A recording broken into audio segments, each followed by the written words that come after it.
Testing.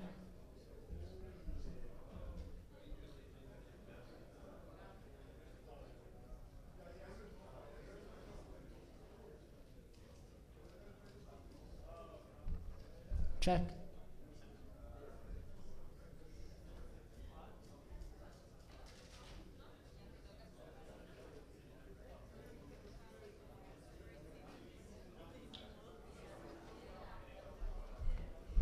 Check one.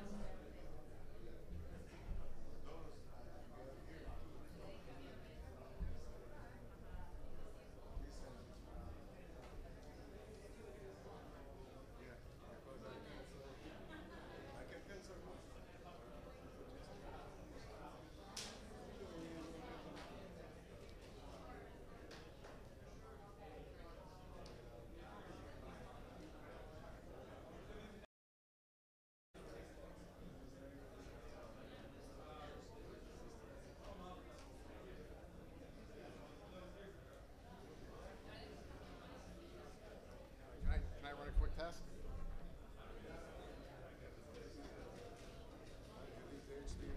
Yes.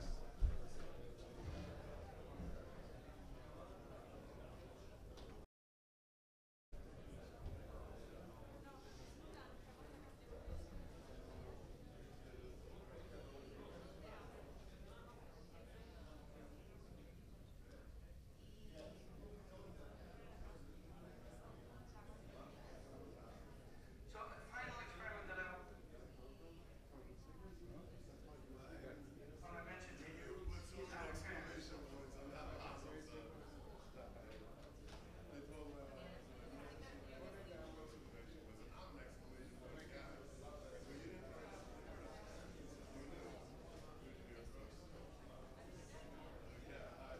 So a final experiment that I want to mention to you is our affairs. So this became a very famous study of this now. Many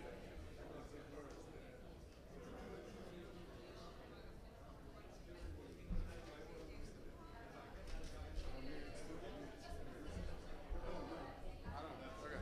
All right.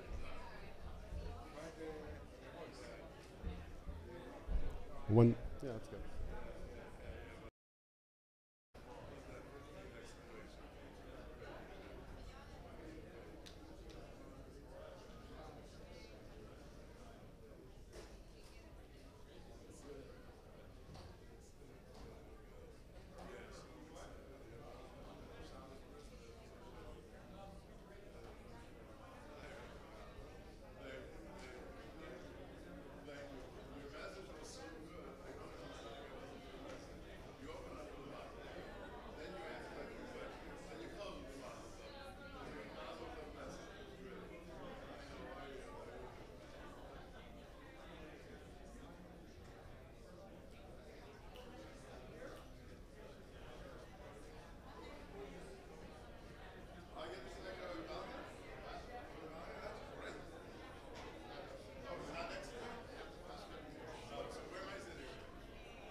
like to invite everyone to take their seats so we can begin our program.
Good evening.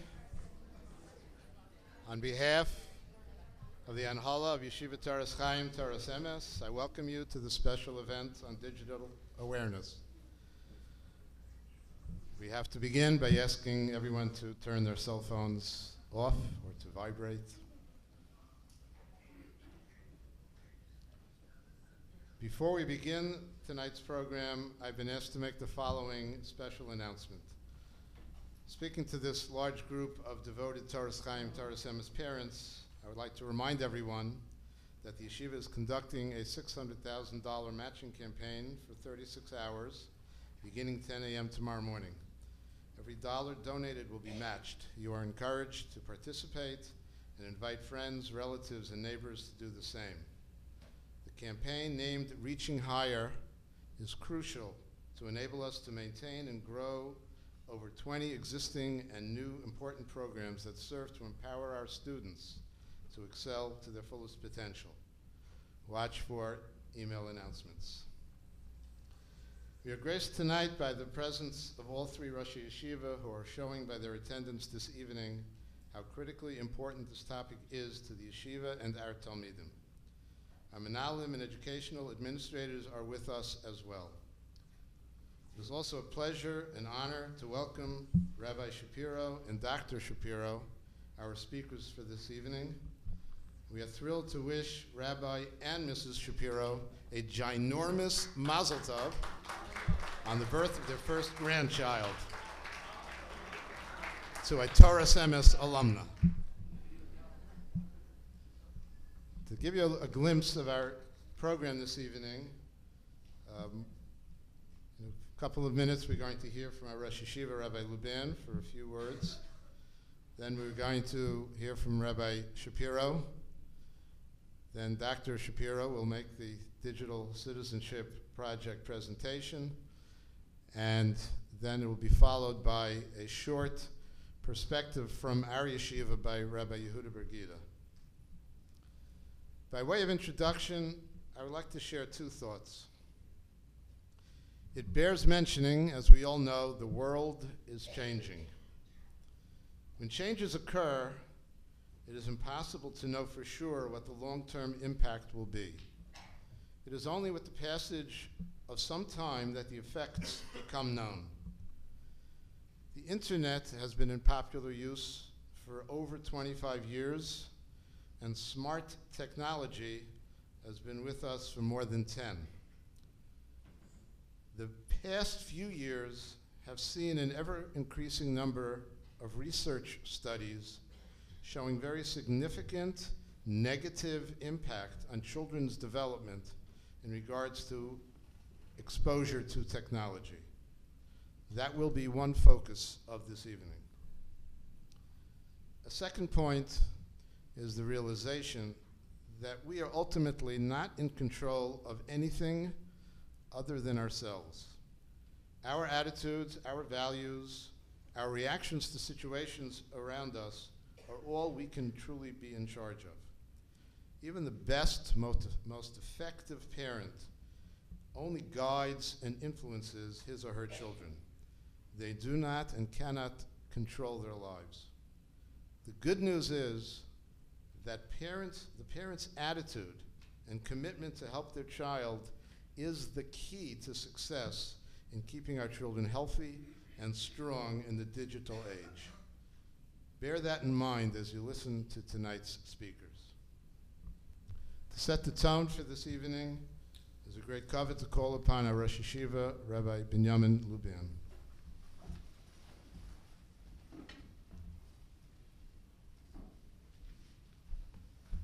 Thank you.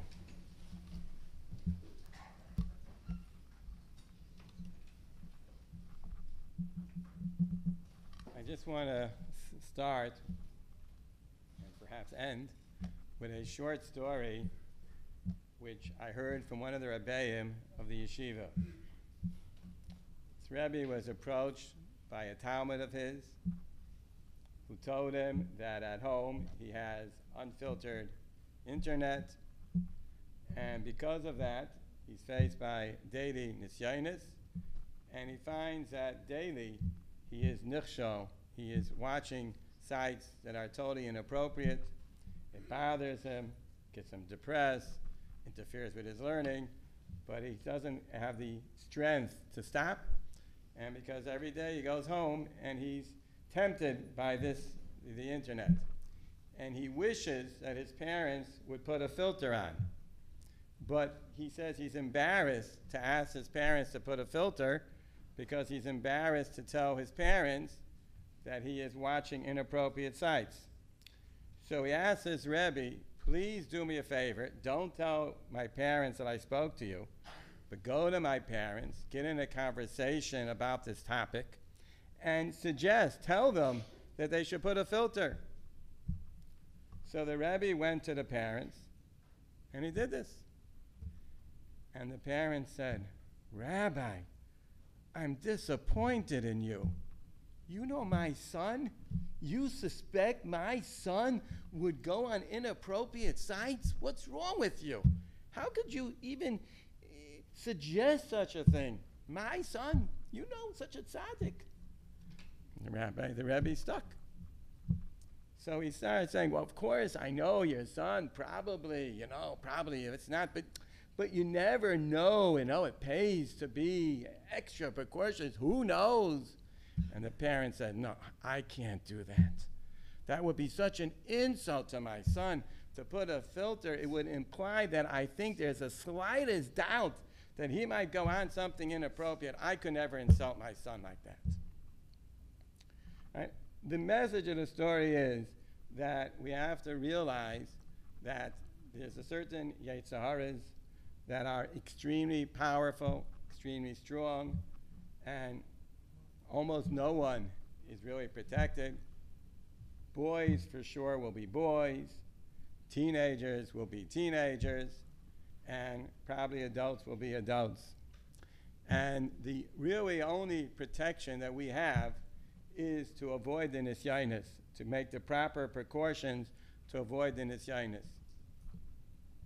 I recently saw something in this, I received this sefer. This is letters of Rav David Avrahami.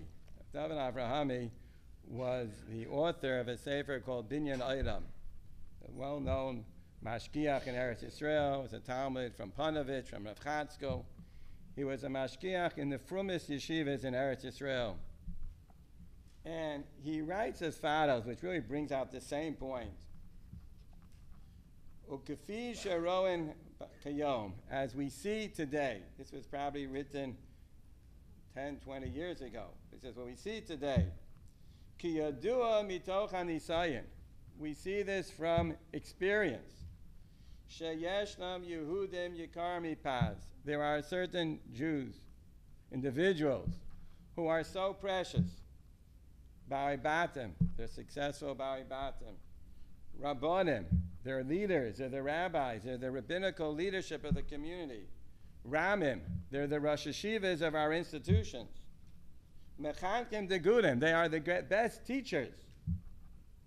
And those of us in Chinuch who remember them when they were young know, shebegil atipesh asara, when they were teenagers, avru al chayve mises bezdin.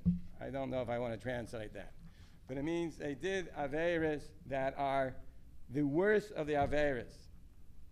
Mi bechidol Shabbos, some of them were mechadol Shabbos. Mi begenevis, some of them were stealing. Mi ba'arayas, some of them were renichsho in immorality. And what he's saying is, we're talking here about the cream of the crop. We're talking about the best students in the best yeshivas in Eretz Yisrael, in the most Makom Kaddish, in the Haredi community, which is totally isolated. And these are the students that became the next generation leaders. These were the best. But still, some of them were nichshel. Some of them fell short.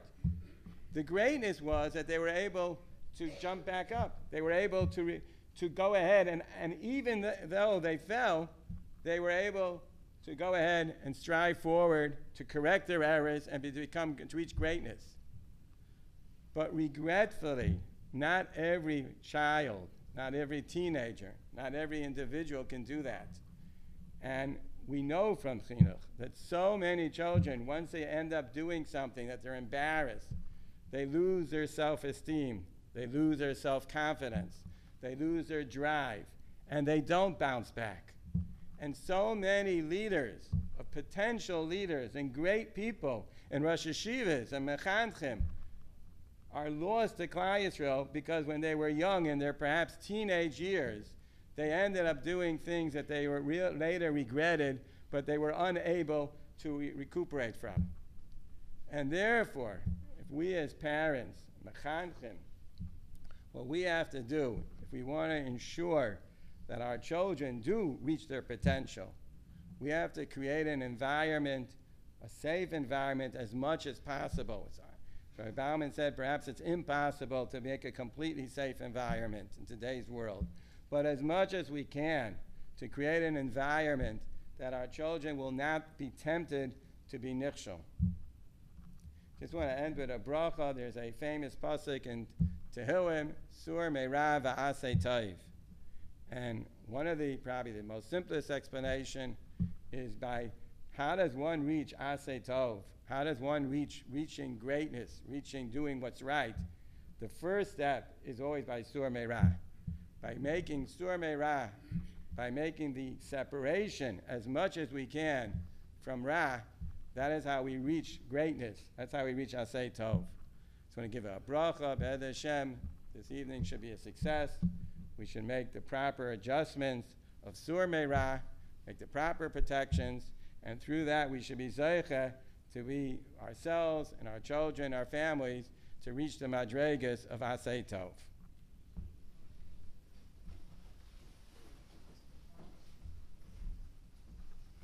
Thank you, Rabbi Luban. At this time, it is with great appreciation and kavod that we call upon the Marad Asra of Congregation Shari Tefillah, a world-renowned speaker who will give us Divrei Hisorus, words of inspiration, Rabbi Ephraim Eliyahu Shapiro.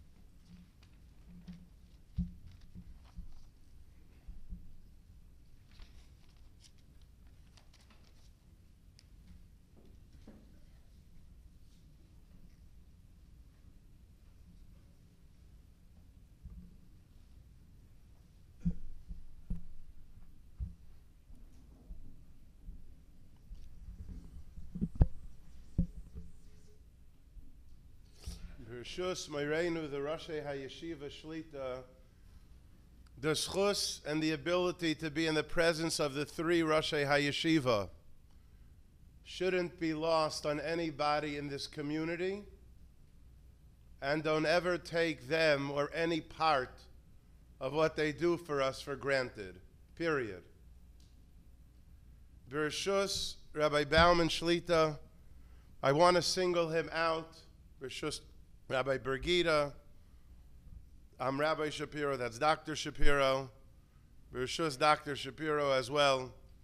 I want to single out Rabbi Bauman for a moment because he and I spent a large amount of time on the phone together, strategizing, coming up with ideas, and it's largely to his credit, the success of tonight's event.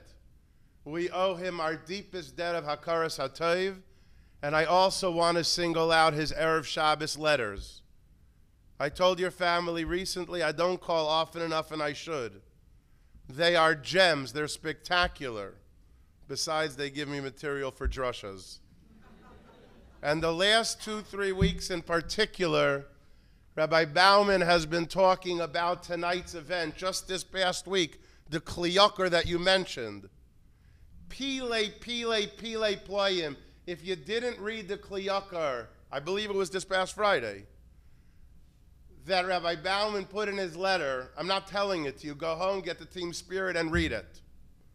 Every letter of his is priceless, and Hashem should give him the koyach to continue avodas hakodesh in the best of health. For me personally, the hardest part I have tonight, I'll be open, is my time constraint. My wife, she shall live and be well, will tell you there isn't a topic that in the last 5 years, not a close second, that I've had the privilege to crisscross the globe, literally, and talk about tonight's topic. I could spend the entire evening telling you where I've been from the left to the right, continents, countries, different backgrounds, you wouldn't believe it. But that's what Klal Yisrael wants. Because who's like Klal Yisrael? The difficulty happens to be in the fact that really to do it justice, you need properly about 3 hours. It's usually done in 1 hour shots 3 times. Maybe we could get it down to under an hour and give you the elevator pitch. Tonight I was given bakol mikol kol under 30 minutes. So I'm letting you know, I'm not so into the mic thing. I'm letting you know, that's why I pushed it away. I'm letting you know that to properly give it the justice that it deserves, you're not going to get it in 29 minutes. It really deserves, what a choshev tzibur, ICU. The place is quite full. It properly deserves a few hour treatment. Maybe I'll be invited back for it to happen. But here in 29 or less minutes is the elevator pitch. So there are a lot of things you didn't need me for. You'll get a lot of data and oodles of statistics from Dr. Shapiro and Rabbi Bergita, and they're important, but I'll put them in proper perspective soon. Not me, Rav Gifter. You should listen to all the statistics and data, but with the view of the Telzer Rosh Hashiva. But that's soon. You didn't need me to tell you that, as the Rosh Hashiva said, unfiltered and just loosey-goosey usage of technology is physically dangerous. Everybody and their twin has heard stories about Rachmana litzlan. The children, the teenagers, the kinderlach, who went on wherever it was and started divulging personal information. Privacy is gone, and starting to give personal facts about themselves. And then Chalila Rachmana litzlan, a child goes missing, and Hatzala or Chaveirim or Yedidim has to look for them. This isn't shock and awe. This is reality. But you all know the physical danger. The spiritual danger, the Rosh Hashiva Shlita Rav Luban told you the story in the beginning. The child was calling out, help! And the parents say, not my sugar plum. And how dare you insinuate he is? Come on. So everybody knows the physical danger and the spiritual danger. It's hard to know which is worse. But Chalila and Rachmana litzlan for both. But there's so much more at stake. The best place to begin is with the Chafetz Chaim. How do you not start, especially here in Teiras Emes and Yeshiva Teiras Chaim, with a vart from Moron, the Chafetz Chaim? The Chafetz Chaim about 100 years ago wrote a classic and famous letter that people were looking for segulais. I'm not even sure of a good translation for that word. Rabbi Bauman, a good translation for segula. Roshei HaYeshiva. Someone bail me out. The translation for a segula is segula. Everybody looks for one. Look for it, how much you believe in it, you don't believe it, ask your own Rav and your own person who guides you spiritually. But the Chafetz Chaim bemoaned. People are looking for skula because they need refuas and yeshuas and shidduchim and gezunt and parnasa and shalom bayis. What are you looking for? There's a clear pasuk in the Torah. Unambiguous, the Rebbeinu Shalom says in Kitzetzei Chav Gimel. The Rebbeinu Shalom says you're looking for segulas and you're looking, as I said for a moment ago, for every bracha in the world. You look it up yourself, Chav Gimel Tezvav in Parshas Kitzetzei, says the Chafetz Chaim. The Rebbeinu Shalom says, Mishalech b'kerev machanecha, I'll walk in your home and I'll walk in your city and I'll be there to protect you. Lehatzilcha, from physical danger and spiritual danger and anti-Semitism and what's going on in Belgium and what's going on in all the European countries and what's going on from Congress people in Minneapolis, all over the place, I can save you. But there's one ticket and one ticket only. V'haya machanecha kadosh. It's clear. It's simple. It ain't rocket science. Zok the Chafetz Chaim, I'm the Rebbeinu Shalom, and I could save you. I'm the one who gives brachas and refuas and yeshuas and shalom bayis and parnasa and shidduchim and gezunt. All the schools you're looking from Bombay and Guadalajara, stop. V'haya machanecha kadosh. That's it. Your home has to be a place. Don't have inappropriate things. Because if you do, show's over. Lights out. We flatline. V'shav me'acharecha. That's the deal breaker. Can you get more clear than that? Take a look at yourself. You can easily find today a copy of the Chafetz Chaim's letter. And I hope I gave it over properly. You want to look for segula, fine. But stop. Who cannot think now of 3 people, kinderlach, in our community? And yeah, you're allowed to give shak and awe. Take a Kabbalah tonight for someone. Maybe an older single to be zeicha to a shidduch, to a healthy blood test, to a parent to get better, to have Yiddish shenachas, to have parnosa, to have that anticipated shalom bayis. There's only one thing, v'haya machanecha kadosh, because the minute you cross the line and your home and you and your children are involved in everything inappropriate, v'shav me'acharecha, it's the deal breaker. It's over. And that's what's at stake tonight. So how do you create a home of v'haya machanecha kadosh? How do you create a home that is, as my cousin, Harav Yaakov Bender, one of the most venerated mechanchim in the country, in the world, likes to say, make the home a happy, healthy, normal, natural, gishmak, tyradik, simcha bouncing off the walls. It's not that hard. How do you do it? First, I'll tell you what you don't do. And then the part that people like perking up and listening to. Oh, when you hear what you should do. Here are the don'ts. Beyond the physical danger and beyond the spiritual danger and all the statistics and the data and the literature that we're going to hear, which is critically important. There's the time waster. A year and a half ago, I had the privilege to go to Philadelphia for a Shabbos. It was Erev Shabbos. I took a flight early enough, And I was sitting in the front row of the airline on the left side. A little embarrassed. It was Spirit, but I flew it. That's a different schmooze. And I sat in the front seat on the left-hand side. That means diagonally in front of me is the flight attendant. Half hour before landing, she starts making the announcement that we've heard, and I could probably do it in a REM-esque sleep.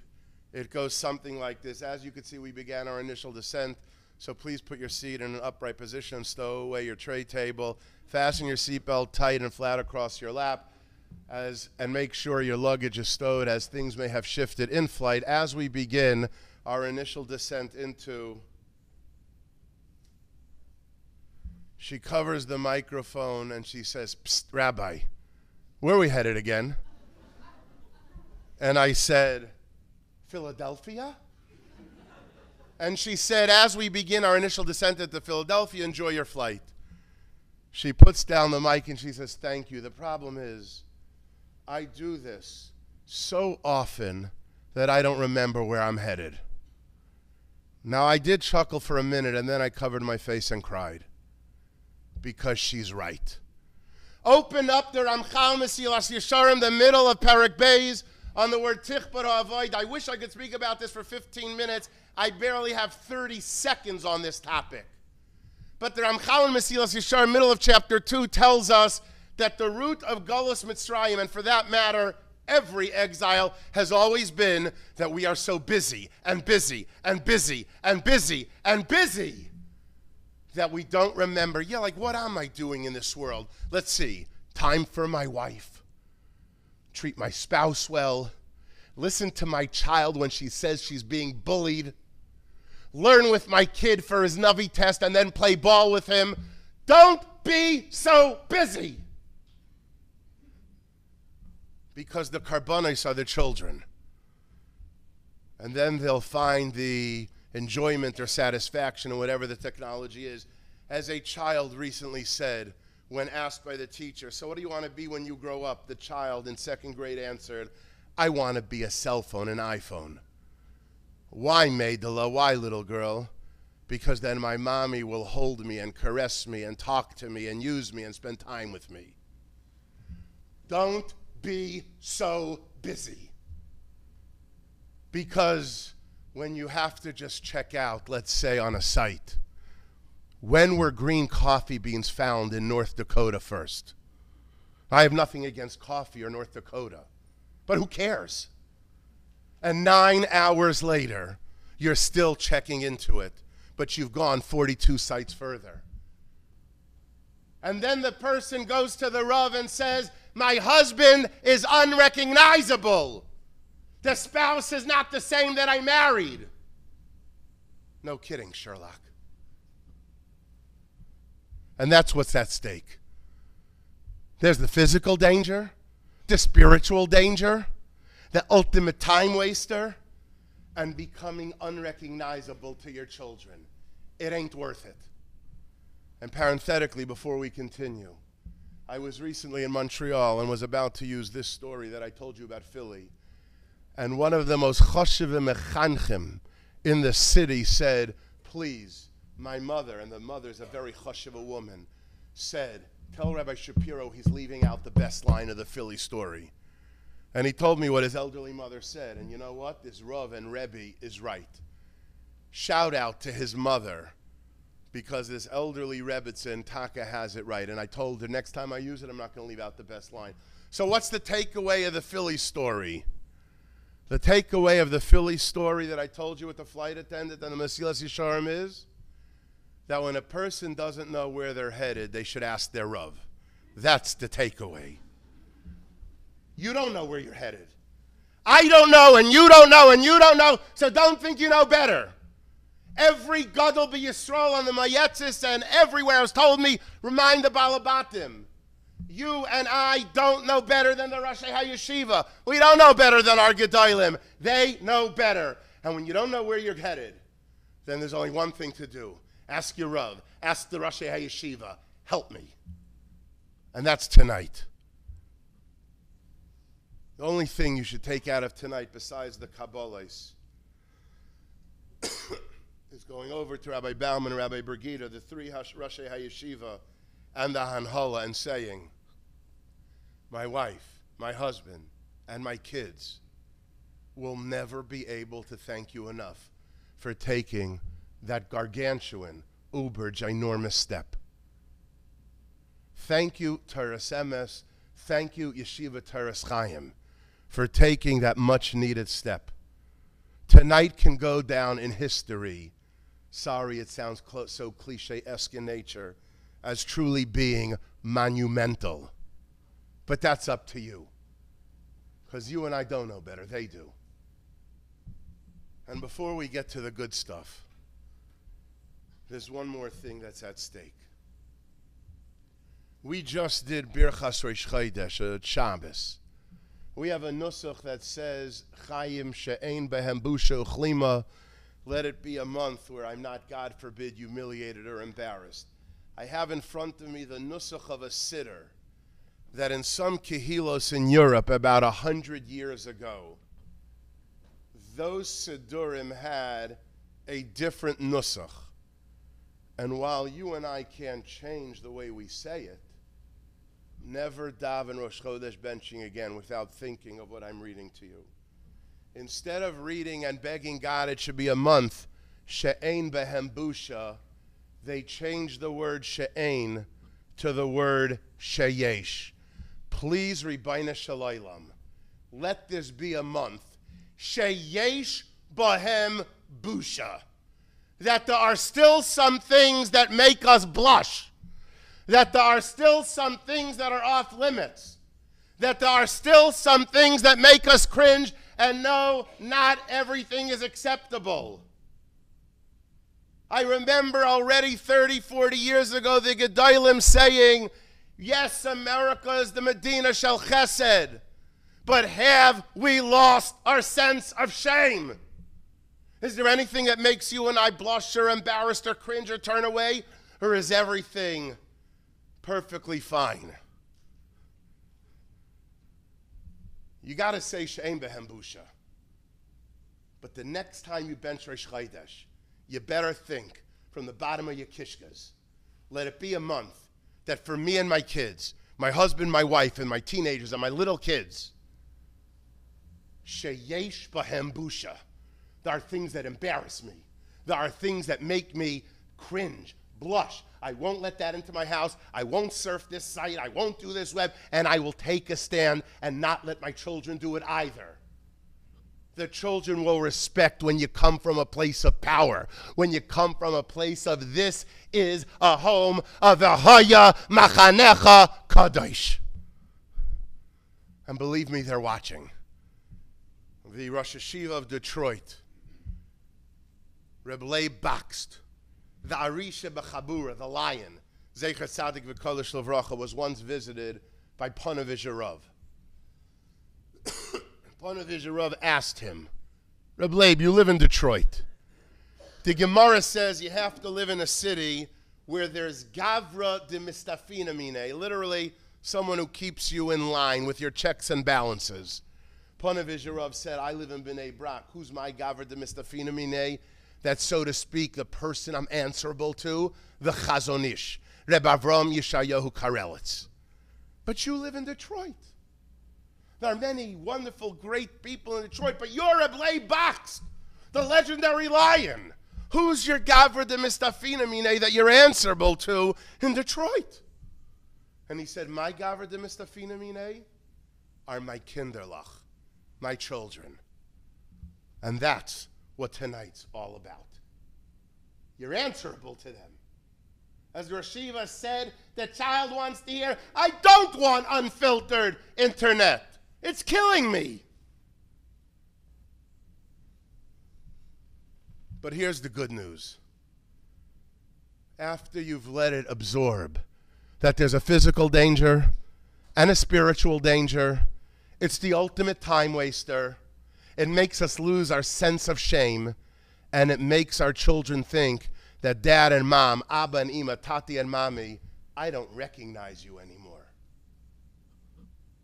But here's the good news. Maybe the good news can best be said with a story that happened about 100 years ago.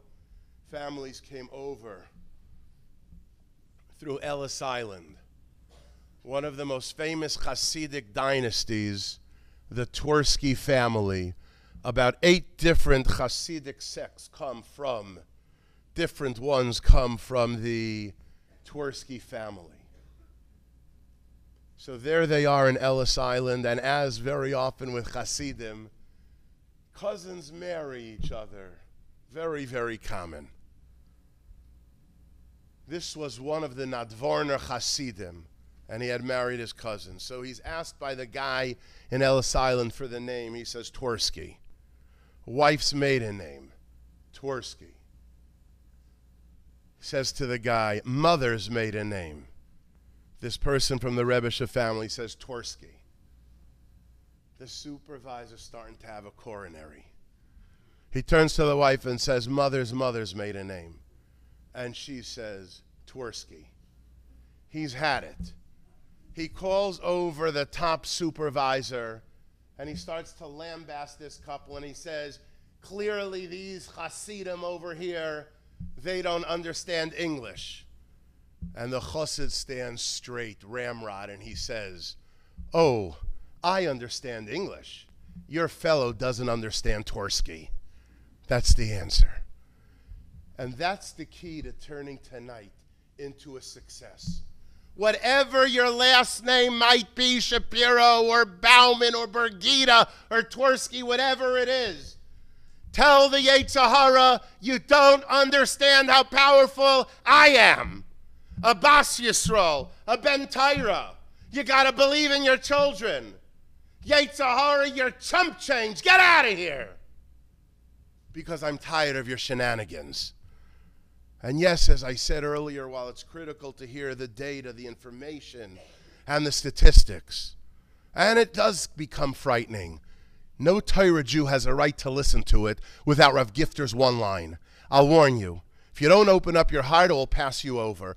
Tells her Rosh Hashiva Rav Gifter used to say, specifically medically, when people would say, but statistics say, and 92%, and the textbooks say 98%. Rav Gifter said, are you a Torah Yid? Then statistics only tell you about the past. They tell you nothing but nothing about the future. And of course, what tells the Rosh Hashiva meant was, the statistic from all of the medical and textbooks tells you what was. But if you're a Yid, and you're Maiminim b'nei Maiminim, it tells you nothing but not a cuticle, an iota, a pitchka, a nuance about the future. And that's true about all the technological statistics and data as well. They should be used to shock and awe, to frighten us, to get us to change, to take kabos, to take upon ourselves a takana. But remind yourself, whatever the statistics were, tells a Torah observant Jew nothing about the future. Because the future tonight is that hundreds upon hundreds of parents, those who are sitting here, and those who are at chasanas, and those who are at home, and those who are watching it live stream, and those who will watch it, it tells us we can do it. My name is Torski. Yetzer Hara, get lost. You don't know the power of a Jewish mother, a Jewish father. It tells you nothing about the future, because that's the power of a Yid. A Yid takes the statistics, listens to the data, listens to the information, but changes, but believes. Do something. About 40 years ago, boys in yeshiva were playing prank phone calls. We called them phone scams. I'm looking at men of about the right age, and you know exactly what I mean. And anybody says, no, it's a phone scam, you're lying. People know what a phone scam is. You make a bogus call. I still remember from the yeshiva days the one that was the most famous one, but I'm not going to repeat it. So boys decided to call Meirei Hayra and Gedolim and ask bogus halachic questions. And it was one boy's turn to call Reb Moshe. 11:30 at night, he calls Reb Moshe Feinstein. The Rebbitzin says the Rosh Hashiva is sleeping. Should I wake him up? And the kid says, yeah.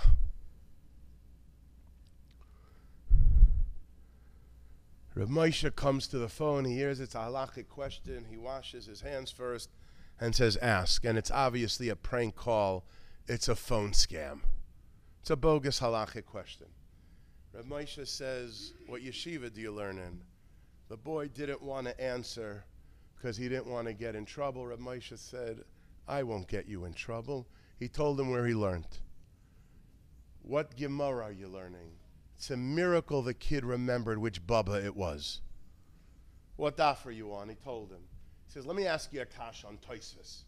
And he asked the kid a question on Tosfos. Do you get it? The kid said no. The patience of Reb Moshe was legend. Reb Moshe, without a Gemara by heart, at midnight, did Gemara, Rashi, Tosfos, line by line, the entire Amud. He said to the kid, now do you understand the kasha? No. Like Rav Preda in his door, he taught it either 3 or 4 times. It's the only nuance, I'm not sure, 3 or 4. After an hour, the legend, the patience, the wisdom, the pikchas, the ge'inus, better than 1,000 people, psychologists, everything, says, now do you understand? Yeah, I get it. He says, tomorrow, go to yeshiva and ask that question to your Rebbe. They're in middle of class, and the kid raises his hand and says, I have a kash on Tosfos. And he asks it. The Rebbe says, that's unbelievable. Where'd you get that kasha from? He says, Reb Moshe Feinstein. The Rebbe says, let me think about it. The Rebbe spends the rest of the week mutching on the question. He comes in at the end of the week and he says, I have an answer to the boy's brilliant question, and he gives it. Yeshiva's over, and that boy runs home, closes the door to his room, and he sobs like never before.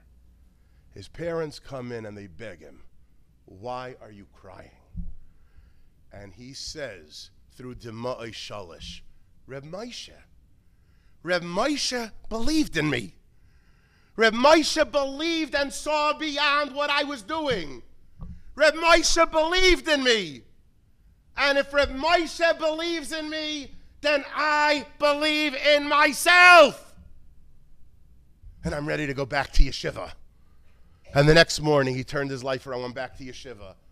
And sorry if it sounds like a cliche-esque storybook ending, but today he is a massive Talmud Chacham in a yeshiva Gedaila in the tri-state area. And the tri-state is not Miami, North Miami, and Opelika.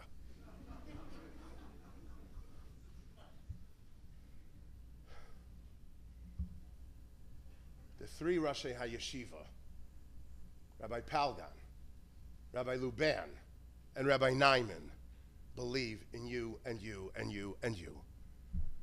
And how do I know? Because all 3 are here on what could be a very busy night. And hundreds of you came out. If the Rashi HaYeshiva, if the Hanhol of Torahs Emes and Torahs Chaim believe in us, they believe in the power of Torski. They believe in the power of Gavra de Mistafinamine. They believe, like Reb Moshe says, you can do it. Because statistics don't tell you about the future. Tonight, turn it around. Tonight, show your children we take a stand. And things are allowed and aren't allowed. And things are permitted and not permitted. There's a can, cannot, must, will not, will not, can. Just lay it and say it and do it. V'haya machanecha kadosh. Now here's the problem. If you've been watching your watch, as I have, Rabbi Bauman's, my 30 minutes are over. I'm telling this so you don't think I went over.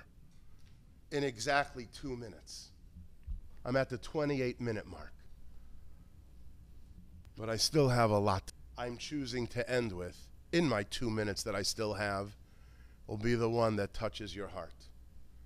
It's a vort from the Slonim Rebbe.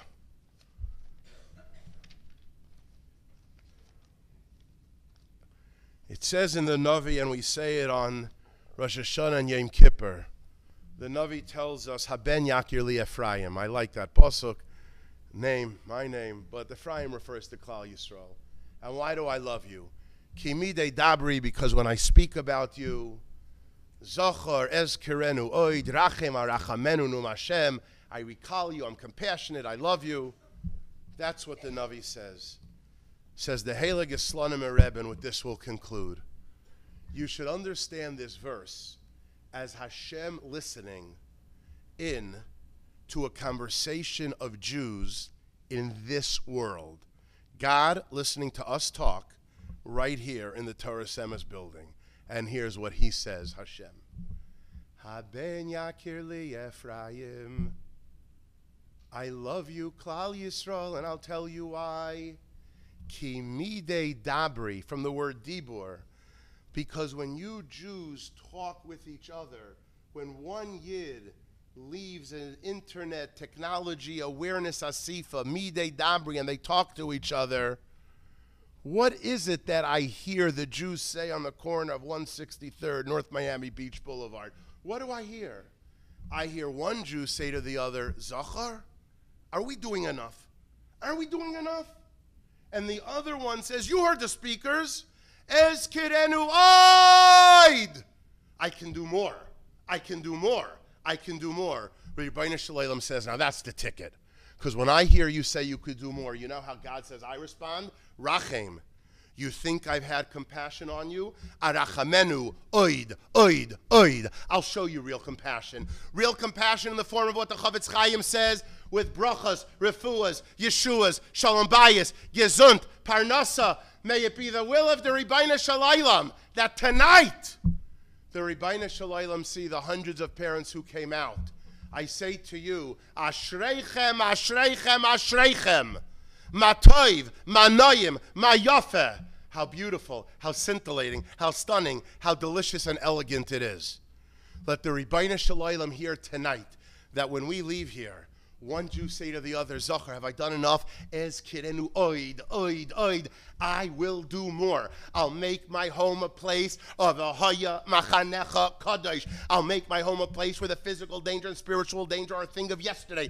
I'll make my home a place where it's not a time waster. I'll make it that I'm recognizable and spend time with my children. I'll make it that my home is a happy, healthy, normal, natural, exciting, Torah dika, simcha, bouncing off the walls place. When the Rebbeinu Shalom hears that tonight, he'll say, you people got it. Rachem, you think I've had compassion on you until now? Arachamenu oid, oid, oid. We will be zeicha tonight to brachas, refuas, yeshuas, shalom bayis, shidduchim, parnasa, yiddish nachas, gesundheit, heit, and the gula shalema, bimheira and biyamenu.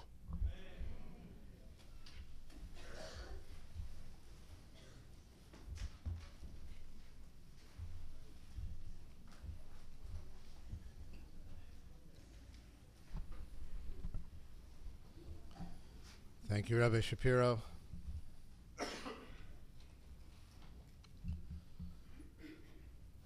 If anyone needs a seat, there are plenty of seats in the front.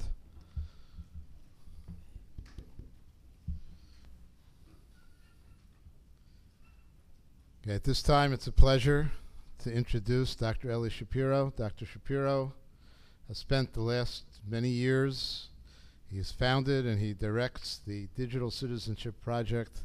He has presented to audiences around the country, perhaps around the globe, to enable schools, yeshivas, and families to deal with the digital age in a meaningful, productive, safe way. And it's now a pleasure to call upon Dr. Shapiro.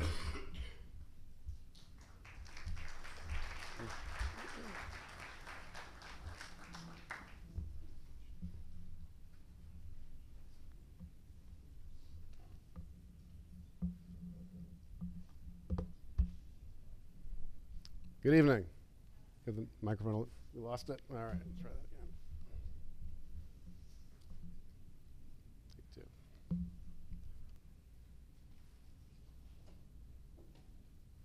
Okay.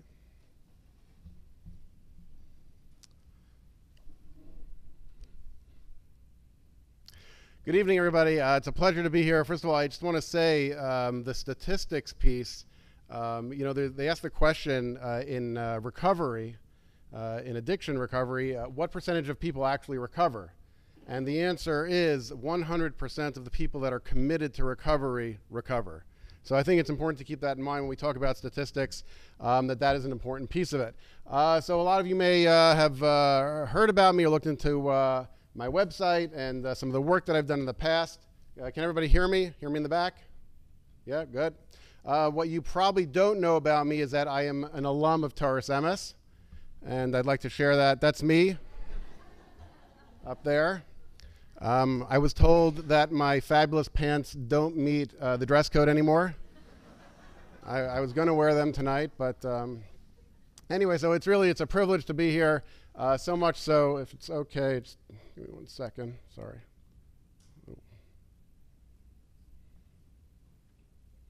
Sorry.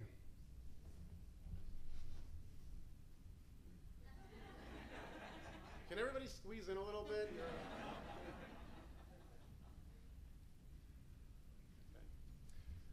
So just by raise of hands, how many of you think you're here for an internet safety speech? Internet safety? A few of you. Okay, what I want you to do is I want you to shift the paradigm a little bit. And we're not just talking about internet safety, but we are talking about technology as a whole. Technology as a whole, our relationship with technology. What does it mean? It is a relationship. And we need to think about it in those terms.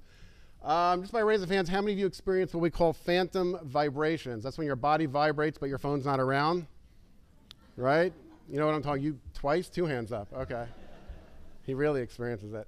That really underscores the relationship that we have with technology. We literally do not know where our bodies end and the technology begins. That's how much it has taken as part of our lives. And technology is moving at such a fast pace, we can't necessarily absorb it in a healthy and responsible way. And those phantom vibrations is our body telling us that we are so dependent and enmeshed with our technology, and it's something that we really need to pause and think about. Purdue University did a study, and they found that 89% of people experience these phantom vibrations. So really, when we think about society, where we are with technology, we are so enmeshed that we are experiencing these phantom vibrations, and that's really just indicative of the relationship. So I have the Digital Citizenship Project, and it started when Obama was president. So people would ask me, is this some pathway to citizenship through the digital, the internet? Yeah, but the truth is, the Digital Citizenship Project are the norms of appropriate and responsible behavior when it comes to technology. The norms of appropriate and responsible behavior. So if I were to ask you that, Rabbi Bauman, thank you so much for bringing me down, but you brought me down and I stop and I take a selfie at the beginning of my speech. Is that normal? You don't have to say no right away. You can think about it. Just take a minute, process, saying no. Is that appropriate? Is that responsible? The challenges that we have today is that because technology is moving so quickly, we don't necessarily have time to process. Is that better? 1 second. We don't necessarily have time to process what is normal, what is appropriate. If I were to tell you that typing in all caps, what does that mean? I can't hear you? You're shouting, right. So if you're typing in all caps, it means that you're shouting. So we agree on that. But other behaviors we don't necessarily agree on. I was at a wedding not too long ago where the brother of the bride was walking down the chuppah. We good? The brother of the bride is walking down the chuppah. He stops as he's walking down. He pulls out a selfie stick, and he takes a picture. So I'm looking, some of you look horrified. Other of you look like that's a great idea. Why didn't I think of that? Maybe I don't have to hire a photographer at my next simcha. A friend of mine did this at a wedding. Just so you don't think I'm cyberbullying anybody, everyone in the picture gave me permission to use it.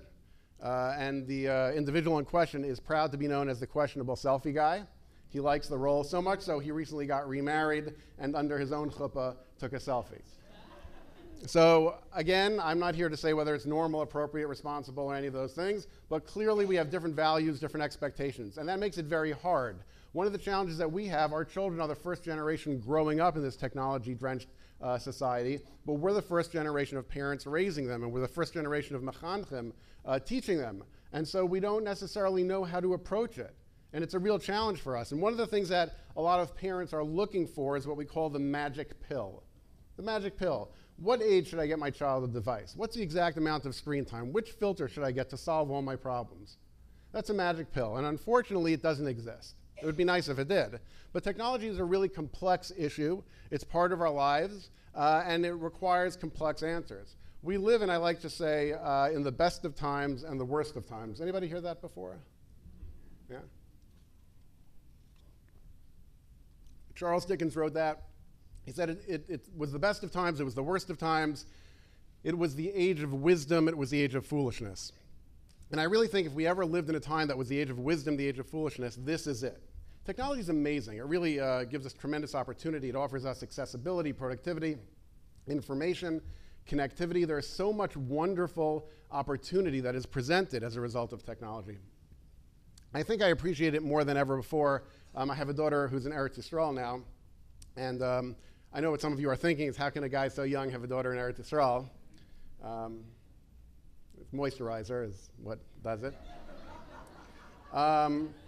But the idea of connectivity, that we can talk, that we can connect via FaceTime, is a wonderful opportunity, but it also presents challenges. The challenge is that the idea of going to Eretz Yisrael for a year is to separate from your family and to immerse yourself in that experience and to be in a yeshiva or a seminary. And so being able to go back to your parents any moment presents its own challenges. There was actually a study that was done in the IDF where they had a vacuum of leadership.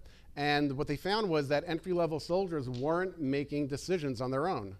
Every time they had the most mundane question, they would text a superior officer. And so they were never going through a cognitive process. They were never weighing pros and cons. They were never challenging themselves cognitively. They were never making mistakes that they were learning from. And so without mistakes, there's no growth. And without that cognitive process, there's no growth. And so one of the things we're seeing in kids today is they're not developing effectively because of technology. But there are wonderful opportunities that it presents. So finding that balance. Best of times, worst of times, age of wisdom, age of foolishness. And I see the 4 core areas that kids are being challenged in so many ways is their social functioning, their behavioral functioning, their psychological functioning, and their day-to-day functioning. These are the 4 areas that we're going to focus on tonight. Social, psychological, behavioral, and day-to-day. So I have to admit, I do love technology. Anyone else here join me in that? You like, yeah, we like technology. It's not, So much so, the UN did a study, if you believe studies from the United Nations, 6 billion out of the world's 7 billion people own a mobile phone, but only 4.5 billion have a toilet. When you think about that priority, where are the priorities? So clearly technology is important. We also have a generational disconnect. A lot of us feel that our kids know more about technology than we do. You ever get that feeling? That's hard to keep up with them? This is a conversation between a mother and child. Your great aunt just passed away, LOL. Why is that funny? It's not funny, David. What do you mean? Mom, LOL means laughing out loud. Oh my goodness, I sent that to everyone. I thought it meant lots of love. So we're laughing, but we've all been there where we didn't quite get the lingo that kids are using today. So we have a generational disconnect, not that dissimilar from the 1920s. In the 1920s, the parents were speaking Yiddish, the kids were speaking English, and that created a challenge. Today, our kids are speaking digital, and we're still speaking the proverbial Yiddish. And so understanding the challenges that they are having and understanding how to communicate with them about that is really critical. I will say, though, we have a few things up on our kids. Our kids do not know what this is. They don't know what this is. In Chabad, they tell me it's a pushka. So, and they certainly don't know the relationship between these 2 items. I see some of the younger parents here don't know either, so if you could just turn to someone who looks a little older than you, they will explain. So first of all, I want to thank those of you that completed surveys. We had sent out surveys to the middle school, not to exclude anyone, but we find that the middle school is like a good barometer of, you can just add some numbers to high school and reduce some numbers for lower than that. It's a good middle ground. I do speak a lot about statistics and data. Some people say I spend too much time on statistics and data. Actually, about 72% of people say I spend too much time on statistics and data. But I really feel that information, data should inform what we do. It shouldn't define it, but it should inform what we do. My brother-in-law took it a step too far. When he was expecting his 5th child, he decorated the nursery in an Asian theme because he read a study that every 5th child born in America is Asian. So, that's taking data too far. So I'm going to share some of the data that we collected. There's a logo for when it's local, and I will share with you when it's not. So 13% of kids in the middle school own a smartphone.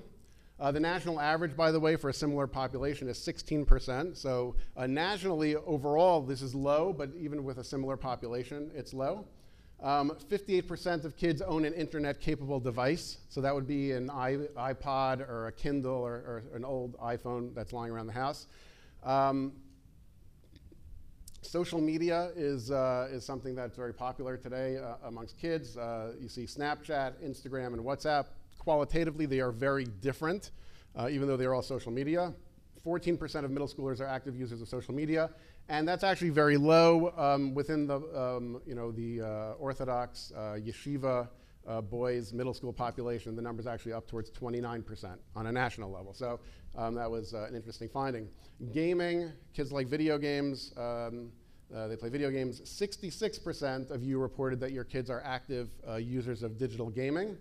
And it's actually also, it's below the national average, 73%.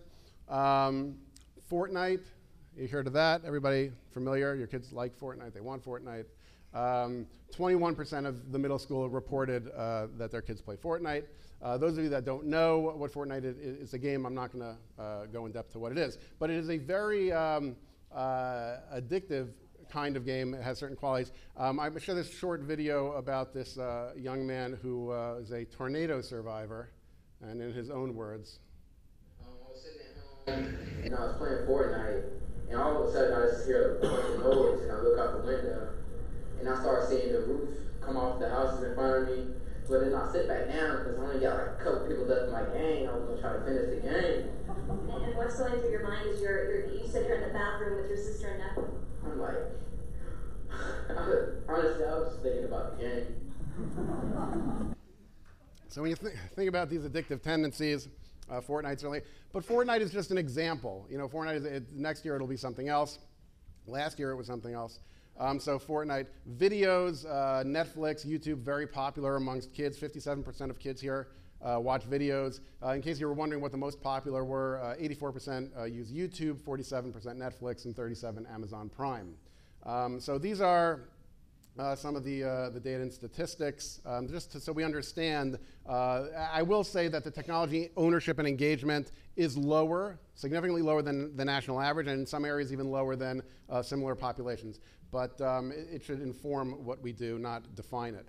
So I'm going to begin the presentation. They told me that the Wi-Fi, I wasn't allowed to have access to it, so I'm going to log in the old-fashioned way.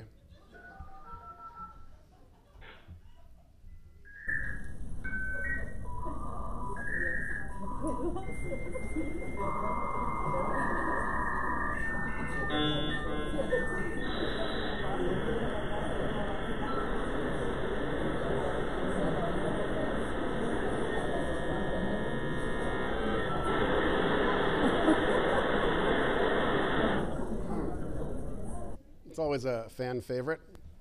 So remember that, like 94, 95, where we get those discs, 99 free hours, and we try to find a phone number that actually worked. None of them did. We'd go down the list. We'd finally find a number that worked.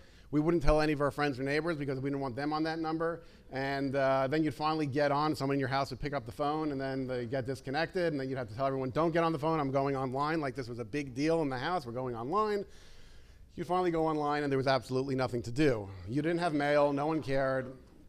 There was nothing to do. So that was, but there was a certain menuchas hanefesh that we had back then, a calm, a peace that came over our own. This wasn't so long ago. This really, really wasn't so long ago. And so the impact that technology is having, I think that we need to take, and you're going to hear me use these terms frequently, a thoughtful and deliberative approach when it comes to using technology.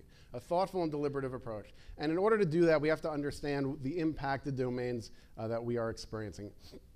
Behavioral, social, psychological, and day-to-day. So let's go into that. Behavioral. So we see in the behavioral realm dependence, distraction, impulsivity, disinhibition, and sleep. These are key areas that are being impacted. I think we can all relate to the experience of dependence and distraction when it comes to technology, but often overlooked are the areas of impulsivity and disinhibition. Impulsivity is when we do things without thinking about the potential consequences or the outcomes of our behaviors. So there's something about the digital realm that promotes impulsivity. 39% of students, again, this is Jewish day school and yeshiva students across the United States, admit to having texted or emailed something that they later regretted. So that's 39% of middle school kids admitting that. When I asked parents, only 4% of you said that your kids did something that they later regretted. So talking about that disconnect a little bit of what we think our kids might be up to and what they're actually up to, and I think that's something part of the paradigm shift that we have to have. When I was a kid, if I was angry at someone, I was told, you write them a letter, you put it in an envelope, you wait a week, and by the time you're ready to send it, usually the issue has resolved itself. But today, when we're upset, we tweet, we blog, we post, we comment, we email, we text, we iMessage, whatever we can just to get it out there without thinking about the potential consequences. We just get it out there. And so there's something about technology that promotes this. Adults do this as well. It's not just kids. More than half of adults post messages that they later regret. 22% report doing so weekly. You might want to pull back a little bit on your technology use if you every week are doing something that you regret. So that is impulsivity, and impulsivity is a big part of how technology influences and impacts us. Online disinhibition. In 2006, psychologist John Suller identified the online disinhibition effect, and it's when online behavior and language is inconsistent with personal values and standards. In other words, the way we act, the way we speak in a face-to-face conversation, and the way we act and the way we speak online are different. Kids report that it's different. Adults report that it's different. We all know that we're more comfortable sometimes saying something that we wouldn't be comfortable saying in a face-to-face conversation through the digital realm. And so it's not just that if I am online with a fake screen name that I might misbehave. Even if I were to send you an email from my email address, ellie@ellieshapiro.com, you know who it is, I know you know who it is, I'm still more likely to do or say something than I would in a face-to-face conversation.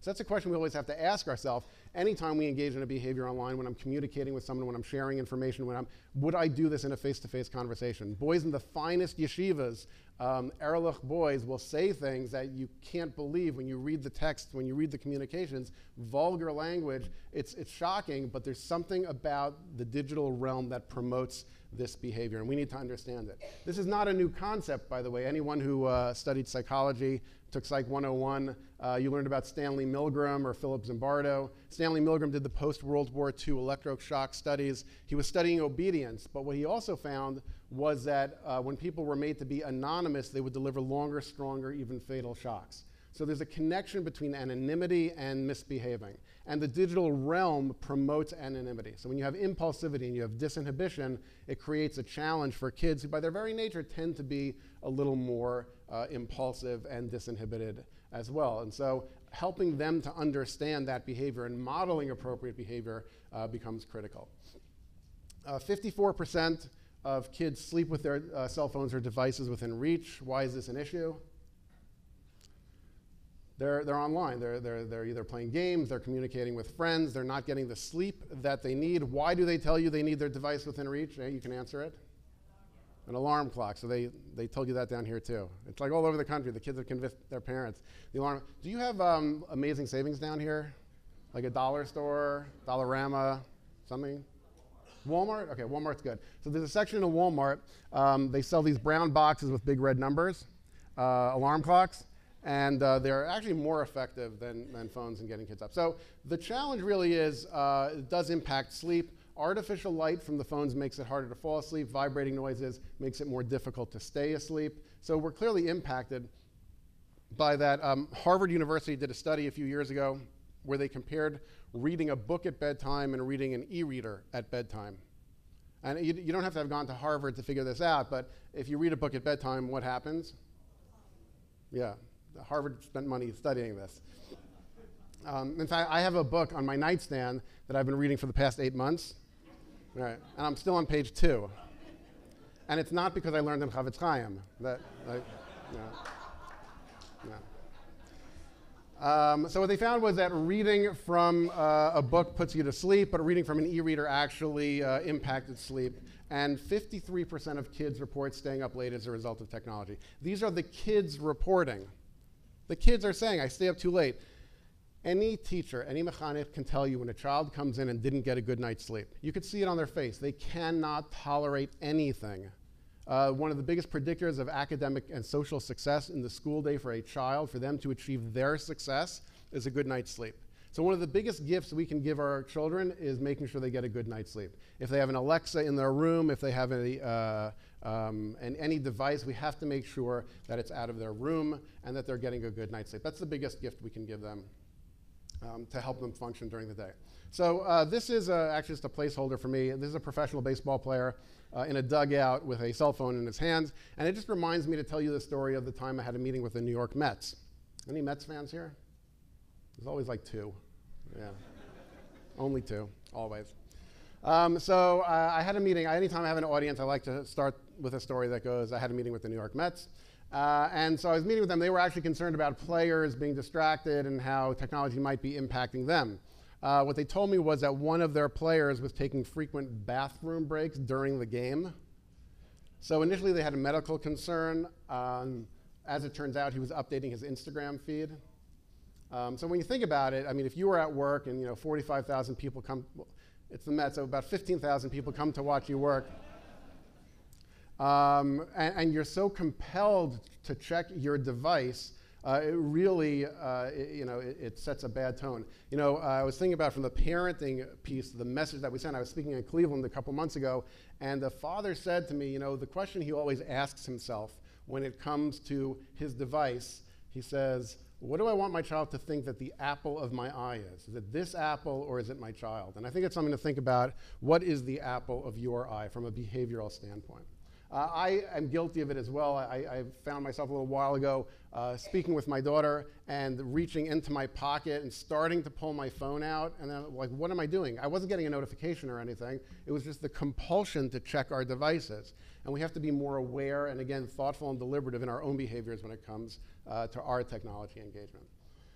So those are some of the behavioral issues. Socially, digital distraction, social dependence, online aggression, cyberbullying, miscommunication. These are all areas that are impacted. We see scenes like this all the time.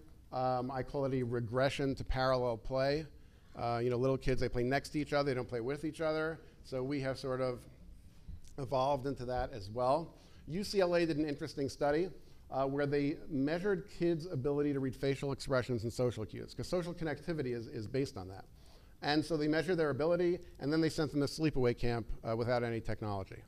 And what they found was that after only 5 days, the children's ability to read facial expressions, social cues, and form meaningful connections vastly improved, which is a fascinating study, because what it tells us is two very important things.